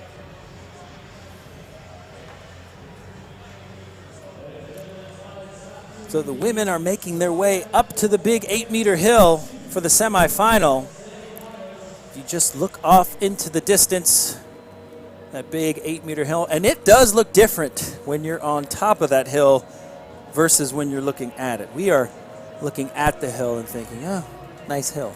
But when you're on top, we'll go to the first round, Heat 1, semi-Smulders, Bao, Pahon, Sakakibara, Willoughby, Mayer, Reese Santos, and Van Bentham. This could be a final in and of itself. Unfortunately, only 4 people will make it through. We're going to introduce you to the riders. You see Laura Smulders in lane 1, current world champion, 2018 UCI BMX Supercross World Cup champion.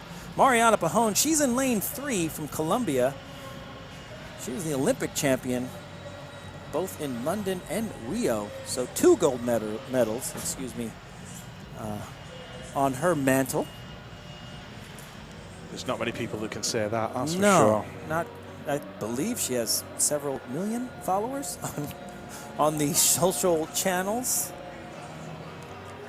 She's definitely a celebrity in South America, that's for sure. That's right. Even has a BMX track named after her.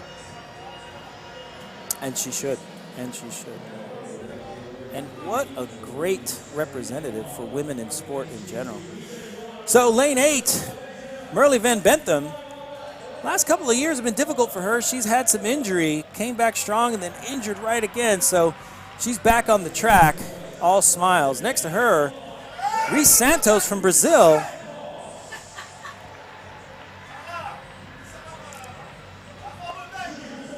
Camille Mayer, the 777 in lane 6 from France. Relatively new to this level of Supercross racing. Next to her, Elise Willoughby, world champion in 2017 and Olympic silver medalist on her own. Saya Sakakibara, one of the newer, younger elite women in this category, nailing down her first win in Argentina at the end of the season.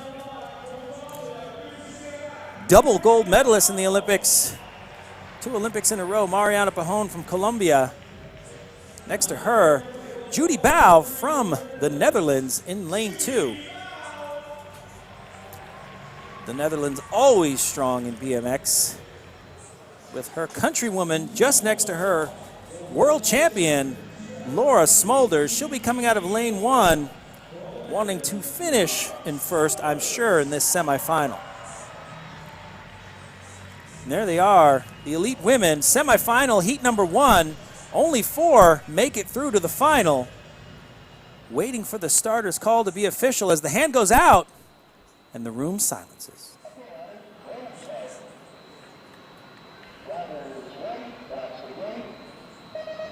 Watch the gate, the horns go off, they go down the hill. Looks like Elise Willoughby from the outside in front, but Laura Smulders is going to battle her and go on the inside for that first corner. There looks like there's a crash between Smulders and Willoughby as we have Bao and Van Bentham with Reese Santos going into the second corner. Rich. All kinds of craziness in that first turn. Smulders and Willoughby are out of it. Look like Merle Van Bentham and Judy Bauer leading the Dutch charge into the turn. De Santos in there is 3. It's all about who gets the 4th. It's the Colombian rider heading down there. Looks like Mariana Pajón is going to get that final spot. I don't know what went on in that first turn.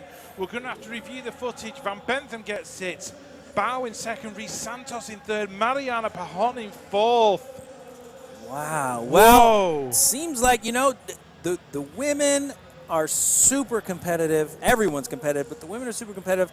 I got to say, you know, watching Laura Smulders and Elise Willoughby, who are probably the 2 favorites in that lap, they didn't get next to each other, I'm sure, because they didn't want to be in each other's way. They still found themselves together in the first corner.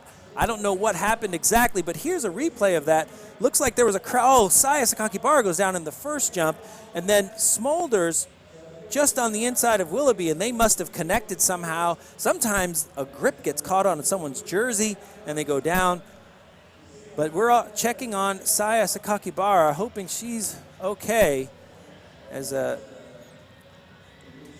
Yeah, I think what she happened went down pretty hard. With Elise Wow. and Laura as they came out of that first turn, like I said, I think there might have been a locking of elbows or something like that, and it's a very tight line to get to that step up as you come out of the first turn, and I just think they were locked together, couldn't get there quick enough, or couldn't release themselves quick enough, and just ended up on the floor. So there's your official result. Merle Van Bentham taking the win, Judy Bao in 2, Paulo Reis Santos in 3, Mariana Pajón in there in 4, Camille Mayer in 5, Elise and Laura 6 and 7, and Saya Sakakibara still being looked after on that first straight. She went down incredibly hard. So let's hope she's okay, because she's certainly not going to be taking any further part in proceedings this afternoon. As we said, all action, all craziness in the semi-finals. There's no quarter asked, there's no quarter given. And it's just such tight margins. We're talking inches, we're talking millimeters. Everybody trying to funnel into that first turn. Sometimes we're talking, what, 15 100ths of a second? Exactly. So the start list for semi-final number 2, Felicia Stancil from the USA, Merle Smulders from the Netherlands, Manon Valentino from France, Simone Christiansen from Denmark, Lauren Reynolds from Australia, Priscilla Stivo from Brazil, Junior Alves de Santos out of Brazil, and Sarah Walker from New Zealand. See the women up there clapping. That means that Sakakibara has gotten off the track, and they're all clapping for her safety. So, Gate 8, we've got Sarah Walker out of New Zealand. Always smiling. There's $1 million smile under that helmet for sure. On the 300 plate, out of Brazil, Julia Alves dos Santos. On the 93 plate, also out of Brazil, competed at the 2016 Olympic Games in Rio, Priscilla Stivo Carnaval. On the 21 plate, out of Australia. In gate number 5, that will be Lauren Lozaber Reynolds. On the 5 plate, representing Denmark in gate number 4, she's currently training to be a doctor. And when she's not been a doctor, she's been a BMXer. That's Simone Christiansen. 971 out of France. In gate number 3, Manon Valentino.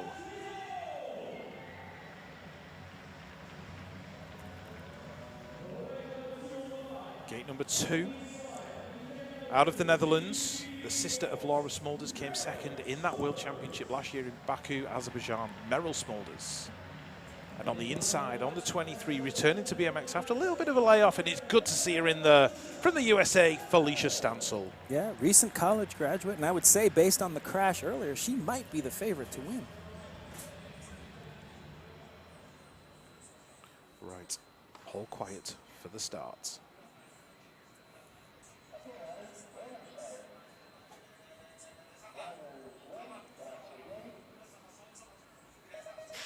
Alrighty, here we go, the second semi-final for the women. Let's see who's going to get to that first turn first. Felicia Stancil on the inside, Meryl Smulders. Oh, Smulders has gone down as well, taking 2 other riders with her, but Stancil leading it out. Manon Valentino in there in 2, Lauren Reynolds in 3, and Christiansen battling for that 4th, Jason. Yeah, you said earlier people are not going to fit and get spat out the back of that funnel, but Stancil finding her way in so far. Manon Valentino in 2nd, Lauren Reynolds in 3rd, and Christiansen in 4th. Looks like that's how they're going to finish. It's going to be Stancil, Valentino, Christiansen, and Reynolds, 1, 2, 3, and 4 getting through. Unfortunately, Walker not getting through, and the rest will have to wait another day. Well, 2 semi-finals and 2 Smulders sisters both hitting the deck. Not the way they wanted things to go today, that's for sure.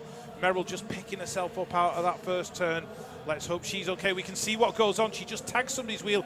Down she went, and the 2 riders running into the back were the Brazilian riders. So it took Alves dos Santos and Priscilla Stivo Carnaval all in the same crash. Looks like Meryl Smulders is just picking herself up there, walking away unhurt, hopefully. I'm sure there'll be a few bruises tomorrow. There's your official result. Felicia Stancil of the USA taking the win. Manon Valentino in there in 2. Simone Christiansen in 3. Lauren Reynolds going through in 4. That's going to be quite an interesting final, Jason. Definitely an interesting final. And with the Smolder sisters out and Elise Willoughby out, it might make, well, it'll definitely make for a new winner. For sure. So the next time we see the elite women, it will be the final for all of the money, all of the glory, and all of the proverbial marbles. Next time we see the women will be the elite women final. And if that's how crazy the women's semis were. We have the men's semis next up. So 16 men left, 8 fit on the gate. And if you thought the women didn't fit in the first turn, well, let's see what happens now. But as we know, 4th or better will take you to the main event, the final. But in order to do that, to get to the final, you want to have a good, clean, strong lap. As we introduce you to Graf, Renkerel, Sharrock, Dean, Sakakibara, Twan Van Gent, Shippers, and Andre. Again, all of these riders are able to pick their own lanes based on how they did in qualifying in the lap time. So some riders, they might opt to pick an outside lane. For instance, Sylvain Andre, I'm sure had first lane pick, but he picked lane 8, which is actually rare for him. Current world champion. He looks serious now. Normally he's joking. Jay Shippers from the Netherlands, coming from lane 7. Next to him, Twan Van Gent also from the Netherlands.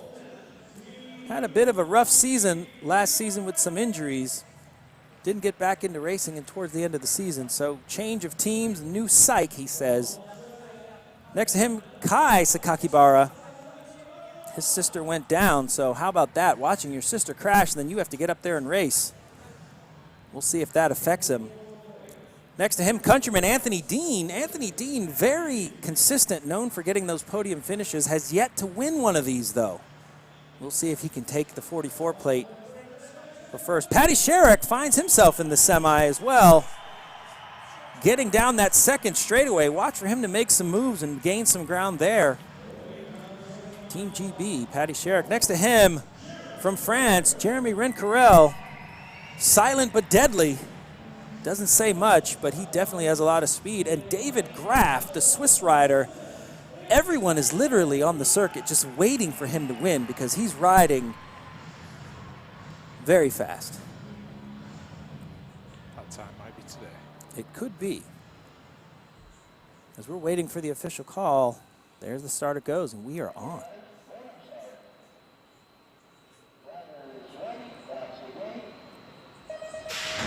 Elite Men semi number 1 underway as they go down the hill. Looks like Graf on the inside. Dean on just next to him.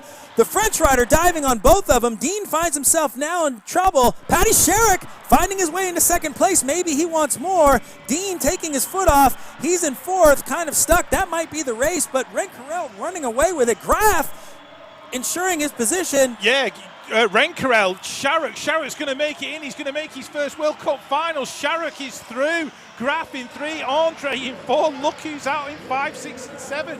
Dean, Shippers, Van Gent. Oh, wow, but Paddy Sherrick will be absolutely over the moon, making his first World Cup final on his home track in Manchester. How about that, Jason? Wow, so Dean just couldn't quite hold on to it. Andre, the world champion, showing you why he's world champion, squeaking in there past Dean. So the official is Rencarel, Sherrick, Graf, and Andre. Wow. Can I breathe now? Yes, yes. Is that all right? I was holding my breath, just watching what was going on, the intensity. Oh. And we've got another one to come. That's the best thing about it. Corbin Sherrard, Joris Dode, Alfredo Campo, Gonzalo Molina, Simon Marcotte, Kai White, Joris Harmsen, and Nick Kimmen, the reigning World Cup champion, and lining up in gate number 8. You know that he's feeling confident when he's out there. Doing it for the Netherlands, Nick Kimmen. Lane number 7, his countryman, his teammate. Made his first World Cup final last season, finished 4th at the World Championships in Baku, Joris Harmsen. Gate number 6 on the 87 plate for Great Britain. He's a fan of that gate. He knows he can get it done. Look at the determination and listen to the crowd for Kai White. On the 179 in gate number 5, the Swiss rider been supremely consistent through the early part of the season, Simon Marcotte. On the 595, out of Argentina, the South Americans, they're fast, they're stylish, they put it all together. That is Gonzalo Molina. And next to him, another South American who came so close in the World Championships last year in Baku, Azerbaijan. Crashed in the semi-final, but was flying all day, Alfredo Campo. On the 33 plate, the World Championship specialist, USA BMX Pro number 1, out of France, Joris Dode. And on the inside, on the 24, for the USA, the 2017 World Champion, Corbin Sherrard. Hold on to your hats, people, because this one is going to be fast.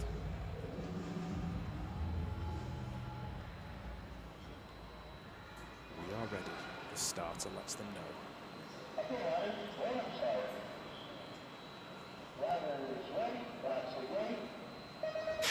Here we go, the second semi-final. Corbin Sherrard looking like he got a good start, but Joris Dode didn't. Here comes Nick Kimmen from the outside. Oh, Sherrard's gone, Kimmen's gone. Everybody's all over the place. 7 riders have gone down, and Joris Dode has gone from 8th to 1st.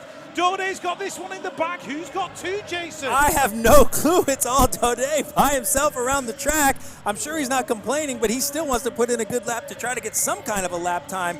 Unfortunately, looks like Kai White, one of the favorites, is out, but they're going to come across the line two at a time and then one more, so it's going to be Harmson, Kimmin, and Molina getting into that main event. That was crazy. 7 guys going down in the first corner. Unbelievable. We're going to have to watch the replay and just try and work out what on earth went on. Just pandemonium out there on the track. There's just not enough room in that first corner, and I think one person might have hit someone else, and it just, here we go, here's the replay. Corbin Sherrod with a good start. He gets a little sideways off of Kimmin from 8 winning, and that just took everybody out. See, right there, Sherrod actually falls on the back of Kimmin's tire. Kimmin slides out, and then everyone else just falls, and Dode just kind of squeaks by. Can we just check if it's not Joris Dode's birthday? Because that was the biggest gift ever. Oh, man. That was unbelievable. And Kai White kind of ran into the back of Corbin Sherrod, went straight over the top of the turn. Meanwhile, Nick Kimmon's sliding around on the floor. Molina's on the deck. What do we say about craziness and intensity? It's just, there's so much of it. You don't even know where to look. That was pretty wild. And Nick Kimmin, lane 8, semi, World Cup, winning it. And he got across, yeah. And he got across, finds his way in the first place, coming out of the first corner, and then getting hit from the back, not even realizing it's coming. Oh, wow. Let's just wait for those official results to come up on the screen. Because I think everybody else is just trying to process what went on. Yeah, well, I think Campo is still just finally making his way off the track on the finish line, and you know, for the finishes to be official, everyone must either cross the finish line or leave the track space, so to speak, before we get those official results.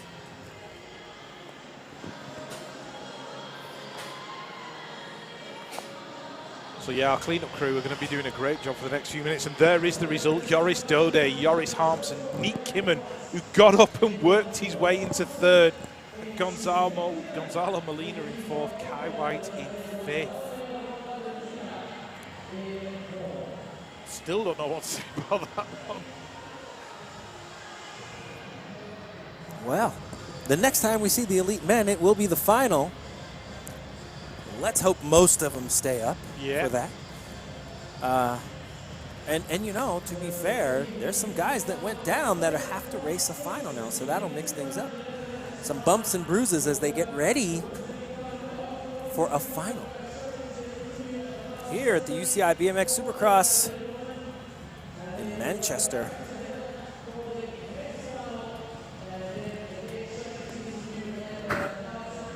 Kakibara. We're here at Manchester BMX Indoor BMX Track, and we're here for the first 2 rounds of the UCI BMX World Cup. I'll be racing in the elite women's class, where the competition is really, really tough. There are riders from all around the world who are the same skill level and the same speed, so it's really, really important to be consistent around the track every single lap you would do in a day. I'll be focusing on trying to make the least mistakes around the track during the day, as it could be the decider of making it through the next round or not. When I'm up on the gate, I try to stay calm and try to focus on my processes that would allow me to perform at my best. And it's really important to be able to, be focused, as there are 7 other riders on the gate who are just as fast as you, and small mistakes can really affect how you get out and your position around the first corner. So the first corner is definitely a really tight corner. There will be a lot of riders coming into it the same speed, same type of level, and it's going to be the one that kind of spreads out the field and kind of come into like a single file. Coming into the second straight, The field should be evened out by now, but it is definitely really important to get those backsides and stay low through the straight. The jumps aren't very big, so it is really easy to, over jump and lose those backsides and lose a lot of momentum through there. So it's really difficult for us to, keep low. The third straight opens up to be one of the widest straights around the track. This is where it's the most technical. There's a lot of rollers on there and there's a lot of room for error as well. So this is where I'll be looking to make a pass if I needed to. This last corner is very tight, so whether I'm in front or behind, I've got to be really precise in my lines to keep my speed up and also if I need to make a pass, make a really clean one. So coming into this last straight, it's one of the most technical straights on the track. So I've got to be staying switched on and making sure I get those backsides through this technical rhythm straight and make a clean finish towards the end. What's up everyone, I'm Nick Kimmen, a professional BMX racer from the Netherlands, and I'm going to explain to you how the schedule of today works. It's pretty easy if you listen, so make sure you listen. Everyone starts with the first round. You do the first round, first 4 make it through. If you're not in the top 4, you go to the last chance qualifier. LCQ, last chance qualifier, same thing. In the LCQ, the first 2 guys make it through, guys or girls. If you're not one of the first 4 in the first round or one of the first 2 in the LCQ, you're out. Your day is over and you can come back tomorrow and try it again. If you make it through, the men go to the 1/16th, the girls go to the 1/8. And then this is where it gets interesting. Your gate pick is based on your times, so it's really important every lap to get a good lap time. So you get an early gate pick, so you're gonna be in the inside, or you can at least pick the gate you want. Then after the 1/16, you go to the 1/8, to the quarter, to the semi, and then hopefully in the main. So in the main you end up with the last 8 guys or 8 girls, so the fastest 8 of the day, and they're gonna race, and then whoever crosses the line first is the winner. So no matter what you do in the first couple rounds, you can just get 4th every single lap. The only thing that matters is the final lap.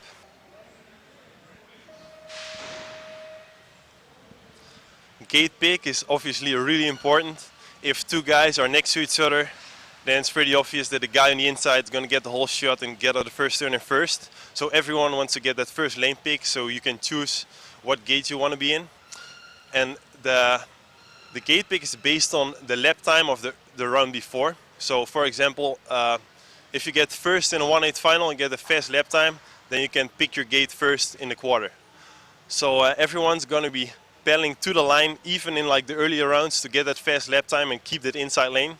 Sometimes I actually like the outside, but then still that's kind of like a personal preference. So basically every lap people want to get a fast time so they can pick what gate they're going to be in next. And we are back here at Manchester, round number 1, an exciting round 1 of the UCI BMX Supercross World Cup. We have gone from the semi-finals. We are now moving on to the final for the elite women. That will be the next race that you'll see. The action, hot and heavy here in a somewhat dull Manchester, but the sun always shines on BMX. We're looking forward to some more action as the riders battle for position in those first and second turns.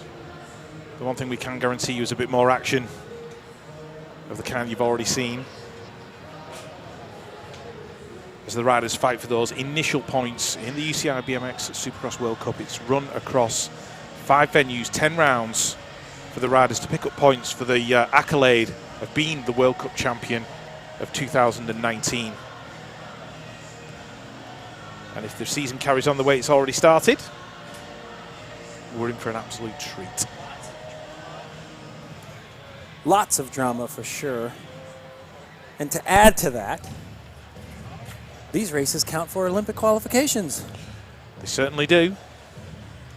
Both for country and individual. So anything can happen. And as it's proved in the other rounds, it already has. Yeah. or we should probably say everything can happen at this point. I mean, just looking at the sheets for the Elite Women Final, Jason, it's the first time in a long time that Laura Smulder's name has not been on a final sheet.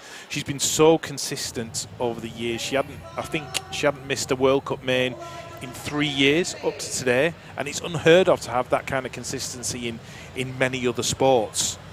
Do you think something like that could actually be a motivator for an athlete? Because if they've been so used to making those finals, they've been so used to winning, and then suddenly something doesn't go their way, do you think it just kicks them up into another gear, both mentally and physically? I don't know if it's kicks up into another gear, but definitely it can serve as a reset. Yeah. Right? So clearly she didn't do anything wrong per se. However, if one is responsible about their sport or their profession, one wants to take a look critically at what they're doing, and still might not be your fault, but it's definitely your responsibility to make sure these things. Yeah, it gives the athletes a chance to grow as a person. That's right. That's right. So, in the semis, there's been a lot of growth. For sure, for sure. Nice to see people dancing and cheering and having fun with each other, buddies. Yeah, the social media has definitely been busy. Yeah. All the various feeds, people giving us their opinions and letting us know what they think of what's going on. But if you've never seen BMX racing before, if this is the first time you've ever clapped eyes on the UCI BMX World Cup, we just hope you're enjoying it. We hope you're having a great time, and that it will bring you to another event sometime in the future. Certainly some fans there of Trey White and Quillan Isidore. I'm sure they are locals of Peckham BMX Club, where those boys grew up. That's right.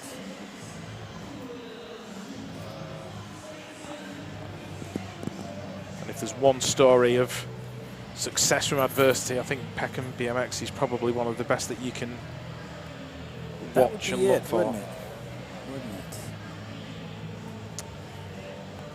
A few riders who went out in the early rounds there. Maynard Peel in the black woolly hat. Brandon Tahiko just to his right. Watching and learning, I hope.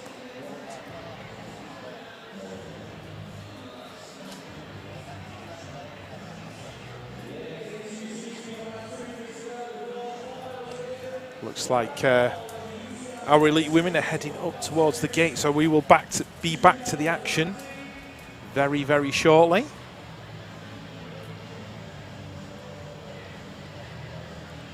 A lot of kids bringing their race tops to have them signed. There was an autograph session earlier today. There was.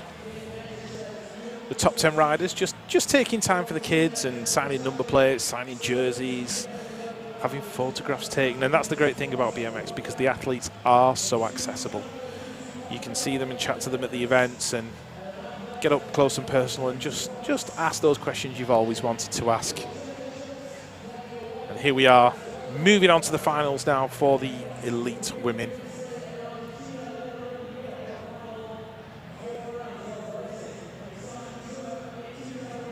The ladies lining up behind the gate, just trying to shake those nerves out, trying to shake the lactic acid out of their legs, and just be in a physical and mental position to perform that one last time to take those all-important Olympic qualification points.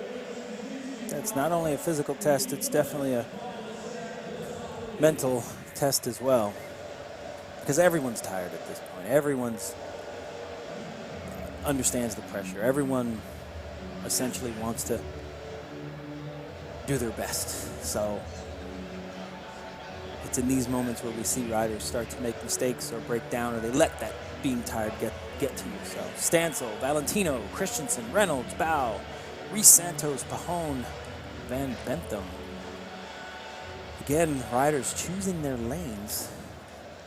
So from the outside, lane 8, Merle Van Bentham finds her way in the main event. Coming from lane 8, might be a Dutch thing. Yeah, and she podiumed here in 2013. So patterns do exist in the world, so maybe that'll happen again. Next to her, number 100 from Colombia, Mariana Pajon. All smiles. Reese Santos, I believe this is her first main event at a World Cup. From Brazil, putting some points on the board for herself and her country heading into 2020. Judy Bao, she's no stranger to main events at these World Cups. However, she's yet to win.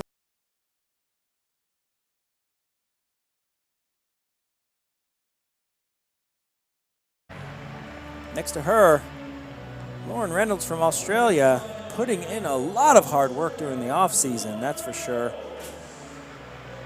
Just looking strong.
The Danish rider, she's going to get it. Simone Christiansen takes the win. Judy Bao in 2, Merle van Bentham in 3, Mariana Pajon in 4.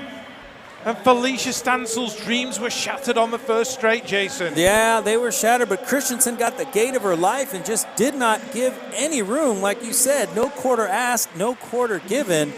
Christensen just great gate, didn't let Stancil turn on her motor. And Stancil kind of got caught up in the pack over that first jump and went down. She came out of her pedals. As you can see, Christensen just over the moon about the win. Pajon, an unlikely non-podium finish in the main event for her. Wow, what a lap. Here we go. We'll just have a quick look at the replay, Jason. Oh, sorry, there's your official results. Simone Christiansen taking the win. Judy Bao in 2, Merle van Bentham in 3. Mariana Pajon, a successful comeback, I think, to World Cup level BMX in there in 4. Reese Santos in 5. Manon Valentino in 6. Lauren Reynolds in 7. And Felicia Stancil of the USA. After that crash, she's back there in 8. But if she's up and unhurt, she'll be back again to fight for it tomorrow. Definitely a great showing for Simone Christiansen. Incidentally, the person training her is none other than Liam Phillips, Olympian from Team GB, who, before he retired, was undefeated on this track. And then here we see Simone Christiansen, his protege, if you will, absolutely win the race. And we can see from our commentary position, we can see Liam Phillips down at the finish line, and he has got the biggest smile on his face. So his streak still continues. Absolutely. By way of riders that he trains. Wow. Well, patterns. Patterns continue. And I'm hoping the pattern of excitement and action will continue in the men's final as well. Yeah. That's going to be... Well, hopefully we can talk to the winner of the women's and see. I think there we go. Podiums, 2, 3 before? So this is your first win. Did you change anything coming into this weekend? Well, I've been training with Liam, and I think he did such a good job. This winter preparation has been so good. And our goal for this season was to get a World Cup win, and I don't know, I didn't expect it this weekend, so So nice, so nice. So it always happens. So how was the lap? You come out of the first turn and on first, and then were you nervous or?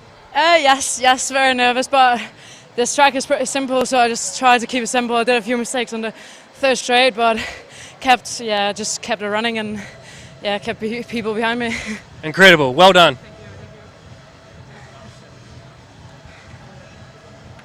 Right, congrats.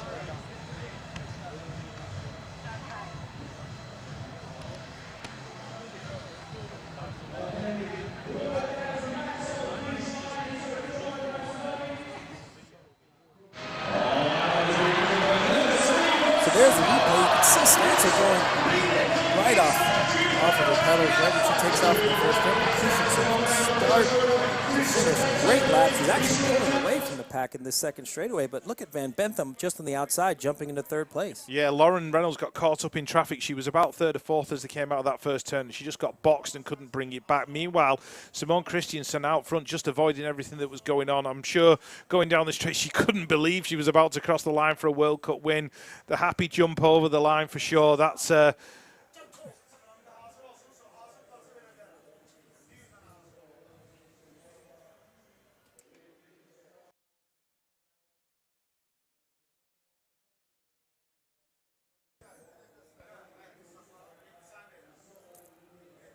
There we go. There are the top 3 women for today. Christensen winning her first ever. Bow in second. Van Bentham in third. Presented with the flowers.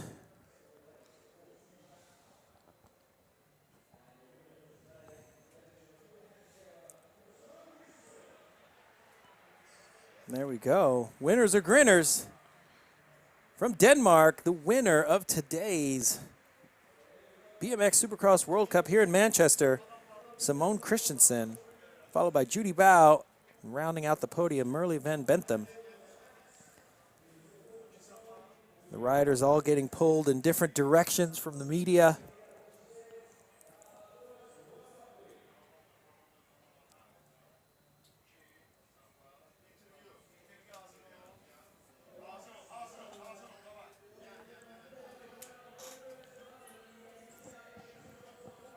Well, Rich, one last race of the day coming up. one last race, the Elite Men Final. It's going to be so good. So good.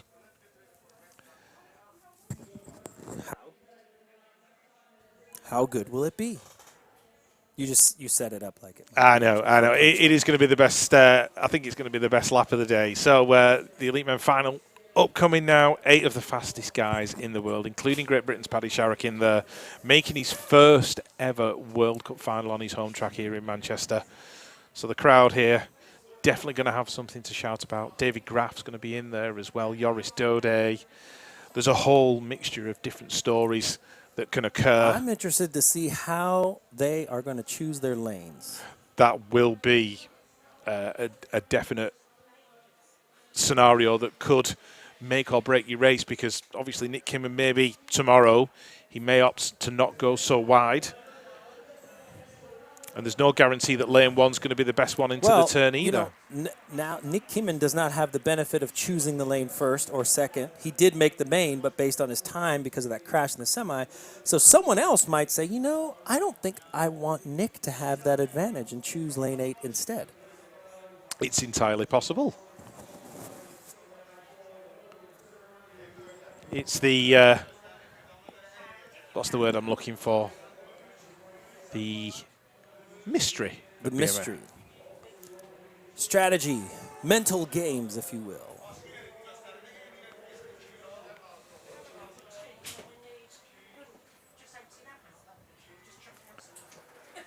Our crowd definitely getting themselves warmed up for the main event anyway, which is good to see.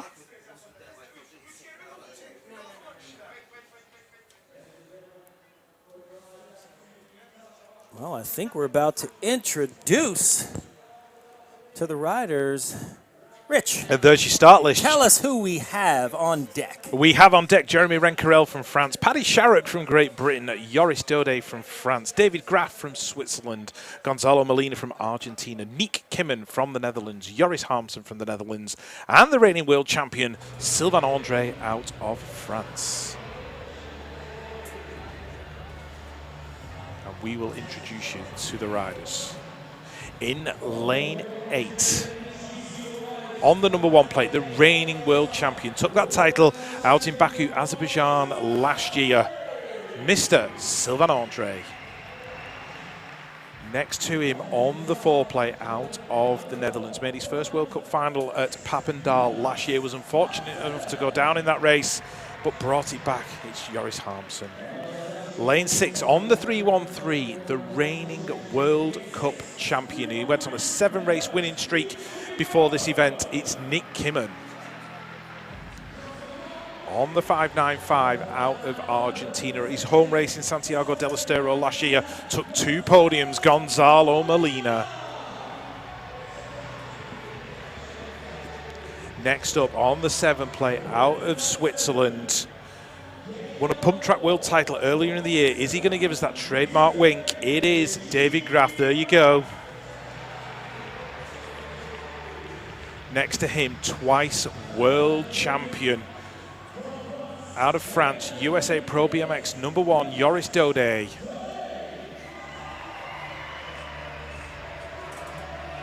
Lane number 2, the 515, the hometown boy, born in Wigan, Lancashire, making his first World Cup final.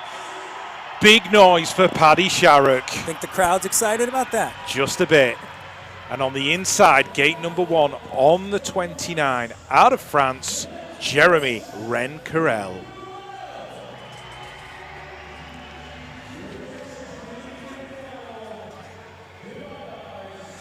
Get ready for speed, speed, and more speed. Here we go.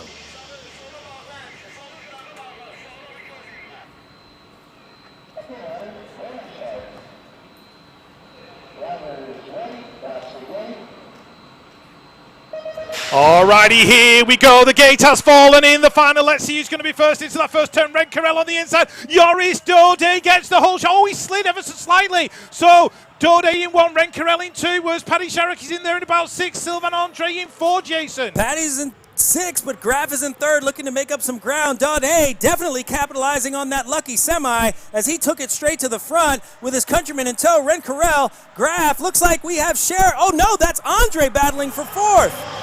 Might be a photo finish for 3rd and 4th, but Dode, Rencarel, Andre, and Graf. Sharrock with the 5th. Definitely respectable finish for him. Andre excited at the finish line, all going straight into the banner. Might be a French 1, 2, 3. We will find out when we get the official. Wow. Well, the French guys look pretty happy down there, so I think they're confident of a good result. Certainly got the 1 and 2 with Joris Dode and Jeremy Rencarel. Congratulations all round. Got to give a shout out to Paddy Sharrock for getting a top 5 in his first World Cup final. That will boost his confidence no end. Molina there just shaking hands with Rencarel. Nobody can quite believe what's going on. I think Andre might have gotten that 3rd based on the high fives that we're seeing. I think Andre might have checked. There's your fast replay. But look at Dode, really next to Rencarel, but just takes that jump into the first corner much smoother. And man, maintaining that composure as his back wheel slides out a bit. Yeah, absolutely. That's the benefit of experience. So he's leading it out of that turn. Rencarel's in there into David Graf, was furiously shopping around, looking for a way around. Look at Andre right there behind him. Paddy Sharrock dives down, tries to make another move down the final straight. It looks like Dode got it, and look at the lunge from Andre. Well, he did it at the World Championship last year. Exactly. If anyone knows how to pass at the finish, it would be Andre. I got to tell you, it's not hard to do that to Graf, but we did see, there's the official. Andre did get the 3rd, so it's Dode, Rencarel, Andre, Graf, Sharrock, Molina, Harmsen, and Kimmen. We did see Andre during practice earlier today. We saw him take that last straightaway about 3 or 4 different ways, and it showed. Yeah, it looked like he picked the right one as well. Well, so, I think he just knew. He just kind of opened his textbook and said, hey, I think I'll take the last straight this way because this is what I need to do to pass whomever I need to get in front of. Yeah, threw that bike at the line. Wow. Took that third spot. So France going 1, 2, 3. What a finish. What a finish of round 1, Rich. We have like 9 more of these to go. Yeah, and another one tomorrow, so we can relive it all over again. There's the winner. Just as cool, like he is so used to winning, this guy. Yeah. He's like, yeah, it's cool. I got to come back tomorrow and do the same thing. There we go. There's a smile. But Daudet, ever the consummate professional. As you mentioned, USA BMX national champion. So what that means is he actually lives in the United States for training. They just had a baby and interviewed.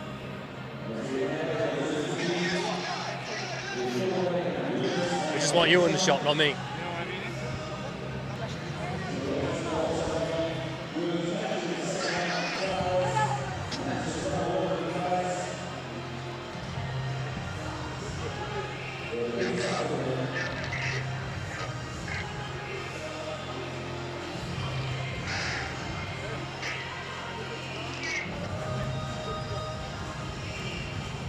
Joris Daudet, you missed the gate in the semi, and then Nick threw a grenade in the first corner. How was that semi, and what did you think when you come out of it in first place? Yeah, I was surprised. I mean, you know, it's a tight track, and the first straight is very tight with 8 riders. So I didn't have a good gate, and I decided to just let it go, and then lucky in the first turn for me, and yeah, I did the whole shot. So it was pretty good, and then I knew I could do it in the main, so I'm pretty happy. And you can answer this one in French if you'd like for your hometown. How was that lap? You know, 1, 2, 3 was France. How is it all going? Yeah, it was good. I didn't know we were 1 and 2 and 3, so I just focused on myself and I tried to not do any mistake because the track is pretty tough. So focused on all the way to the finish line, and pretty happy. Joris Daudet, champion of Manchester. Congrats.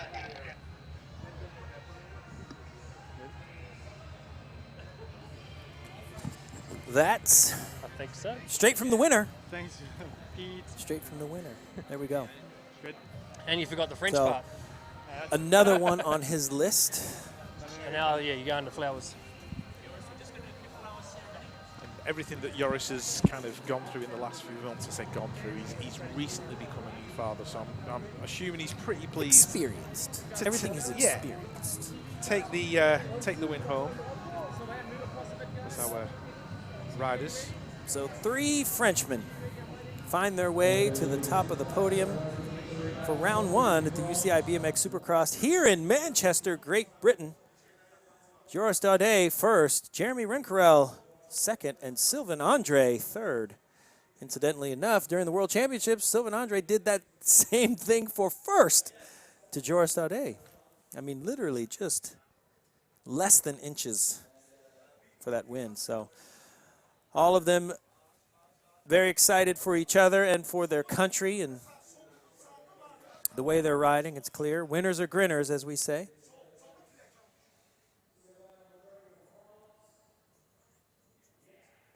They received their flowers. Sylvain Andre, a little bit more of a jovial attitude than some of the other riders. Bit of a jokester. I suppose the question is he going to bring his phone out and do his trademark selfie? I don't know. We will see. Ah, the French flag. I think they've got more important things on their mind than selfies. I'll tell you what, when you bring the flag, that means there's some expectation that someone's going to do well, right? And that will be great for their Olympic qualification points as well as a nation. Oh. The real question is, knowing you can only take 2 to the Olympics, who do you take? But it's still early. Like we said, any and everything can happen in this sport. Definitely a great day of racing for those 3 men.